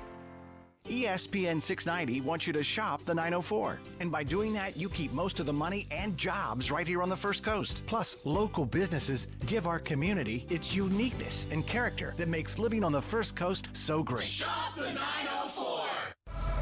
The Max Kellerman Show. Just because they have Bill Belichick, even without Cam Newton, they're 2 plays away. They're 4-5 right now. They're 2 plays away from being 6-3. They're good. The Max Kellerman Show, weekdays at 2 Eastern on ESPN Radio. And now, watch exclusively on ESPN+. Austin Lane. I want you to put yourself in Leonard Fournette's shoes. Probably a little bigger shoes than you're rocking right now. Shocker, you're wearing sandals, and that's all good, though. Brent Martineau. Well, you are, too. They're just like, I mean, they're just like, look like Vans. I might as well be. Action Sports Jax on ESPN 690. You know, Shad has said multiple times, hey, whatever you need, you know, so from the support standpoint of whatever the team needs or whatever the players need, it's never been an issue. So I think that's attractive. I think when you look at, you know, the dead money and things of that nature, where we are now, it's good. So, yeah, I would think, you know, I'm not involved in that world as much, you know what I'm saying, as far as, like, you know, how do you sell, you know what I'm saying, a position like that. If I was you know, I look at it more from the coaching perspective, you know what I'm saying, of things that you have to do. But I would think that you'd be able to go out there and there's a lot of positive. That's Doug Marrone talking about the vacant GM position and how attractive it is. Jags feel like they're, you know, they've got a good young core of players. How good it is, I think, is debatable. DJ Chark, Josh Allen, Miles Jack, C.J. Henderson, Jawan Taylor, you know. Oh, Brent, stop, James man. Robinson. I mean, you know, I can't get so excited. Come on now. It just depends how you feel about it. But I tell you this, just more evidence of talking to people and digging stuff up. And they really do. They feel like they have the right mix of players in. Good core. Good mix of guys, players. Good. I don't know what that always means. That's dangerous. Yeah. But they did not like that team the last couple of years. Sure. I mean, that's pretty crystal clear. Yeah. I mean, they just did not like going to work every day with those teams. I mean, there is something to be said for that. There's also something to be said for running those guys off. True. So I don't know. It's somewhere in the mix. All right, Glennon or Minshew, what do you do this week? You know what? To me, it's very telling, right? Because Minshew, I think, gives you the best chance to win. Yeah. And if you're watching Doug Marrone make this decision, well, assuming that Minshew's almost back to 100% health, you would say, well, then start Minshew if you want to win so bad. But it really begs the question, how fractured is this relationship between Gardner Minshew, this team, and Doug Marrone? Like, I feel like if it's going to be Glennon, we're not going to have a clear answer of why it could be Glennon. I've been a big advocate for Minshew. I thought he was actually going to be ready to play this past week. That's why I thought they might beat the Browns. But I actually think Glennon, based on performance, I would hold off on Minshew one more week because I think Glennon earned another start. Really? I think Glennon played well, and I think he earned another opportunity. And if you still don't know about Minshew and his health, or you're mad at him, or whatever the situation is, then I would probably play Glennon. I think he's going to play Glennon again this week. That's interesting to me because I think Minshew definitely gives you the best chance to win. And I think the equity that Minshew has built up states that when he's 100% healthy, or at least almost 100% healthy, he has the right to get a starting spot back. It's interesting. All right, Sean, let's get to Sean on the line real quick here on Action Sports Shacks on ESPN 690. I got to run and do TV on this Dave Caldwell stuff on CBS 47 and Fox 30. So Austin will take the question. Hope you had a good Thanksgiving, Sean. I did. I hope you guys had one too as well. So Michael, I wanted to say this. I'm with Austin as far as the analytics thing go. I think the analytics doesn't take into account the human soul. It doesn't take into consideration the fact that, hey, if a player feels like I need this and I can get the game, if you give me the ball, I can win the game, analytics are going to sit there and say, no, give it to this person. But if a person believes they can do it, they're going to do it. And I believe you want a GM who's going to understand the human element of it. If you're going to listen to analytics, I think the analytics part should only be in the form of trajectory. If we draft this player, how far, what's his potential, and then then base it off of that. But don't let analytics actually dictate the game. Sean, man, that's a great point. Thanks for calling. A couple of things that you said, and I think you're spot on right now. And unfortunately, Brent's doing his news stuff, so he can't defend himself. So I'll go and take the reins from here. But I thought what you said was spot on for a couple reasons. First of all, to me, football and baseball are not even in the same realm in terms of sports. Okay? Listen, I played both of them. I didn't really play baseball at a competitive level. I play Little League, a little high school baseball, but I get it. All right. And in terms of mentality, in terms of focus, you always have to be there in the game of baseball. You have to know how many outs there are. You have to know the count, all this stuff. But let's be honest, it's a lot more mental. And when you have a sport that's a lot more mental, you can rely on analytics a little more because now all of a sudden the game flow can be justified by the numbers, right? We see it all the time with shifts. We see it all the time with what type of pitch a pitcher's going to throw, or where you shift the outfield. We see this all the time in baseball because, well, in terms of mentality, that's what you can do. Now, I'm not sure if our caller has played football before, but I don't got to tell you that to play the sport of football, especially at the highest of levels, it is a little craziness. And Brent Martin will be the first one to tell you that. You have to be a little crazy in the head to play the sport of football. I don't care if you're a kicker, a defensive lineman, a quarterback. It's not for everybody. Okay, and the reason why I say it's not for everybody, because it's a physical, taxing, grueling, and grinding type of game. So when you have that type of game, you just can't hide behind a computer and say, I'm going to push this button and we're going to go for two. The game was not meant up to be set up like that. Now, don't get me wrong. Sometimes analytics are key. And like Carl did a great job of saying, in terms of who you draft, in terms of maybe those undrafted free agents that you go after, maybe some sort of analytics said, let's get James Robinson. You know what? And on that standpoint, the analytics were right. My point, though, is that you shouldn't be letting numbers and computer programs dictate the outcome of a game in terms of how you coach, in terms of how you go about your business. That I can't co-sign on. That I can't agree. I can't agree with. Because at the end of the day, when you're in the trenches, man, and you're on that field, like, if I'm a player, I want a coach who at least knows what he's doing. I don't want a coach to go off a computer and say, it's going to work best this way. I want a coach that's like, okay, this game feels like we should do this. It feels like we should do that. And maybe more sport than any other sport in professional sports is with football, sometimes you have to go off of feel. And that's why I'm so against analytics. But it was a great call, some great points being made. And let's be honest, anytime a caller can agree with me and disagree with Brent, I'll take that call all day. I want to go back to the whole Gardner Minshew thing real quick as well, because we have some interesting comments here. And by the way, Mr. Pico Boulevard calling out my shirt right now saying that LCD sound system isn't the American dream. Dusty Rhodes says, Mr. Pico Boulevard, I wholeheartedly agree with you. Dusty Rhodes is the original American Dream. But I'm also going to say that American Dream from LCD Sound System is a pretty dang good album. So hopefully you can meet me halfway there and agree with me on that. But getting back to the whole Minshew thing really quick, I'm sad that it's come to this point. And the reason why I say I'm sad it's come to this point, because I'm not sure if Minshew's going to be the guy for the rest of the year or not. I'm not sure if he's going to be starting against Minnesota or not. I just don't like how this whole thing ended. Because right now, if Mike Glennon goes in there, and let's say that for whatever reason Gardner Minshew's up, and he's the backup quarterback. Well, what, he's going to have to be the backup quarterback, but not going to have to be the starter? Like, that would have rubbed me the wrong way. And if that's the case, it goes to show that there was a rift. There was some kind of miscommunication between Minshew, the team, and Doug Marrone.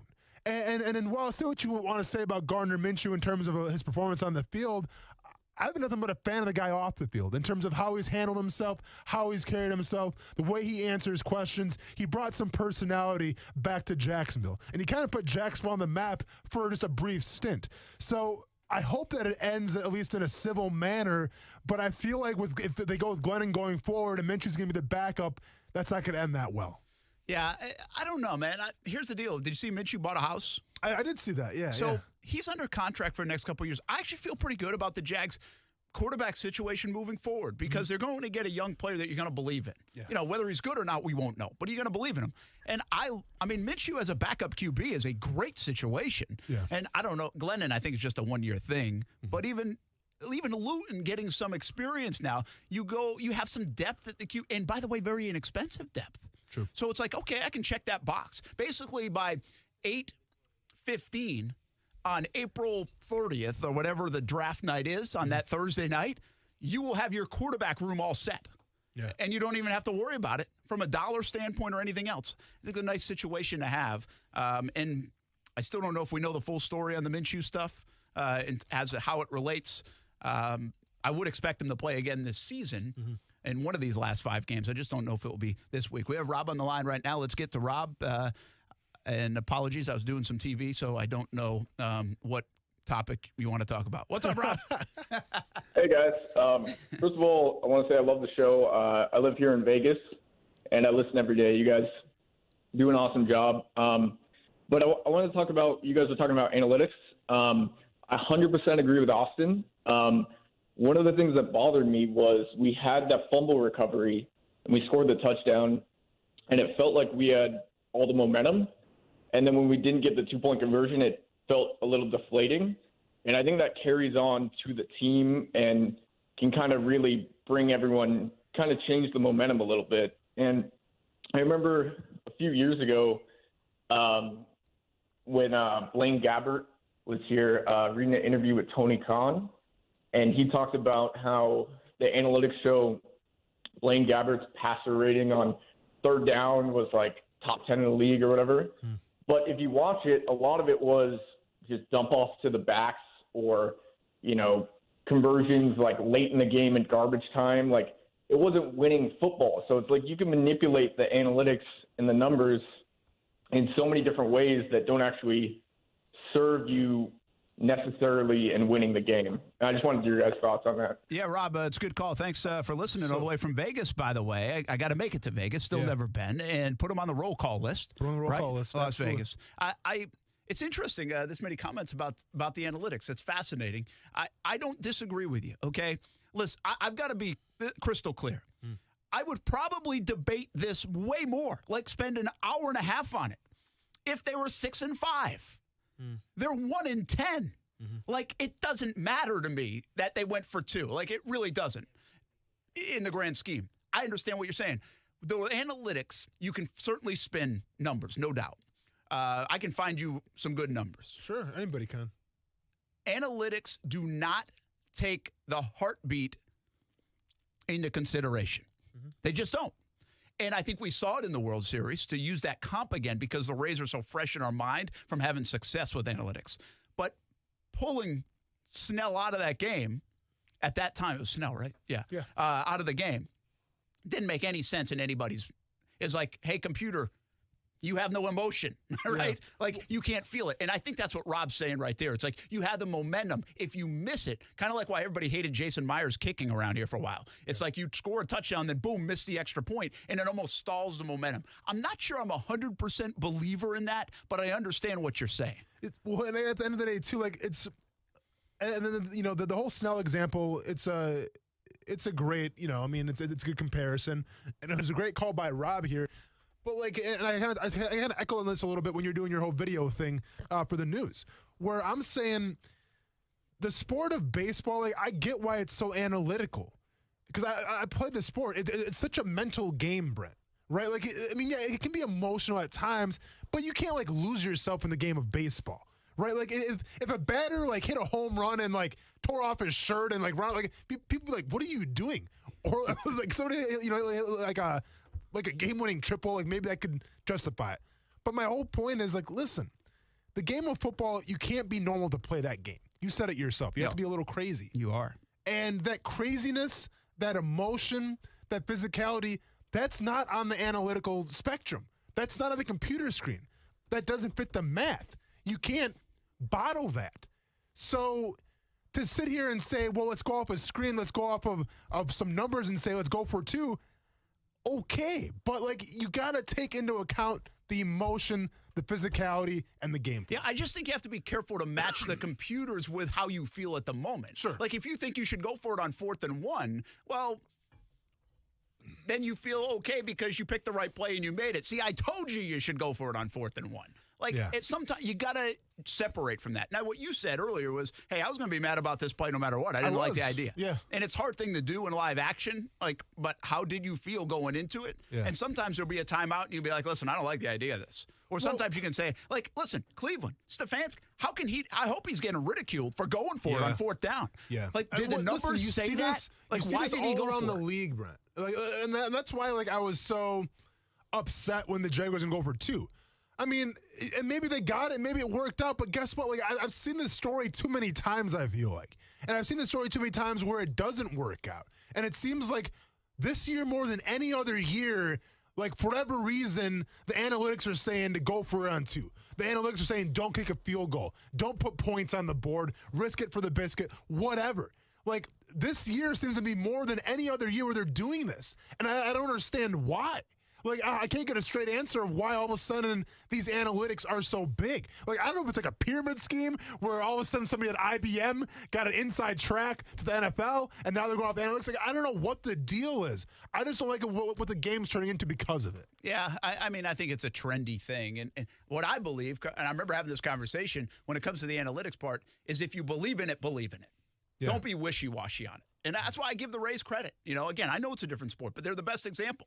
And they're not the only example, but they're a great example of it because they believe in it and they go all in on it. Yeah. And so there's no in between with them, right? They know who they are. Like what you say about football, they know who they are, and that's what they are. And so I don't know if we know who the Jags are when it comes to analytics. I know they've got a sheet, and that's all I know. And they have a guy in Tony Khan, who has an analytic business. Yeah. And I still don't know if they're all in on analytics here in Jackson. Well, he's used those analytics, for good causes, too. Like I was telling before when you were doing your video. I think James Robinson maybe is here because of analytics. Might be. And that's great. He's found some players over the years because of that, But when you find yourself in a game flow with the game on the line, that's where I draw the line and say, all right, I'm the head coach here. I got to go with my gut and my instincts. Yeah, but again, that's not new that they're taking that away from coaches. No, listen, man, and I understand. This is I understand that I'm an old dinosaur right now. You are. And I'm a fossil.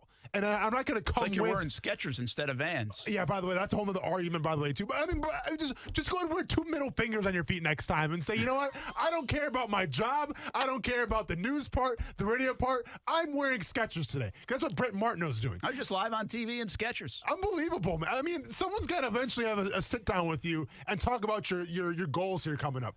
But my whole point is, Brent, that's fine. I'm going to go kicking and screaming into the night, but I'm not going to hop aboard the analytics train. All right, give me one thing, and then a quick thought or two to sum up Dave Caldwell. What do you think about, here's my give me one thing. Thank you, 'cause I'm so emotional right I know. now. You were getting crazy about the numbers. This isn't a numbers day.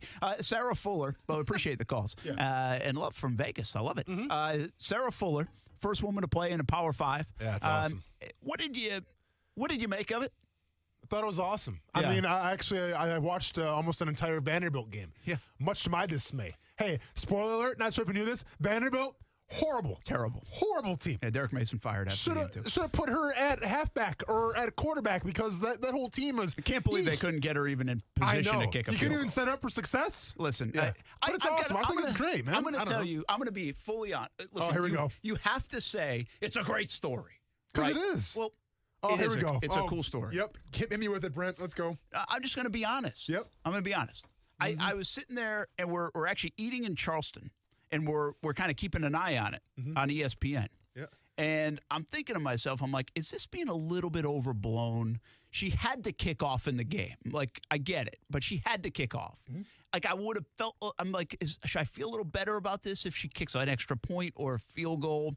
Is this being forced, the storyline, by everybody around the country because we politically correct have to say it? Yeah. You know what I mean? No, I'm just being honest with you. That's I'm wondering that. Speak it, man. Speak that truth. And then I've got my 15-year-old daughter across from me. Thank you.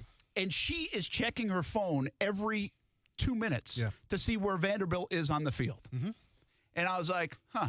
Like, I actually self-checked myself right there. That's awesome. Like, she was sitting across from me at the table and watching Vanderbilt play football. Yeah. And by the way, Kaylee loves sports, but she doesn't watch Vanderbilt play football. Okay? Nobody does, Brent. So I think to me that summed it up. You know, it was a cool story, and it had impact. And is it a little forced at times? So what? It's a cool story. It's historic. I would have liked to see her try to kick a field goal. That would have been cool. I mean, I'm sure she would have too. Yeah. So I don't think, I know people say it's a publicity stunt, all this stuff. No, I don't think so. I think it has bigger meaning than that. Get away from the surface of it. I'm just telling you, I can share my story where I thought some of those things, it raised, in my mind, I raised some of those questions. I don't know if I thought it. Yeah. But I was like, all right, are we being fed this story? And like, we're not going to be able to criticize this at all. And then I'm watching again, Kaylee right across from me, watching Vanderbilt every 2 minutes to see if she gets a kick. I think that's pretty cool. No different than the Marlins hiring a female general manager. Or give us another example. No, I mean, that's the perfect answer, Brent, right? And that's what I was looking for, right? Because a bunch of talking heads out there, they had a problem. Well, it was the lead story on ESPN. Yeah. And they kept on showing her highlights and the interview. She only had one squib kick. That's fine, man. But think about, like, what do you want to lead off with? COVID-19, politics? Like, it's been a crazy year, all right? And I say that in the worst way possible. But at the end of the day, at least we had this cool moment in time where a girl joined the football team and had a kickoff. Yeah. And you know what? And it meant a lot to your daughter.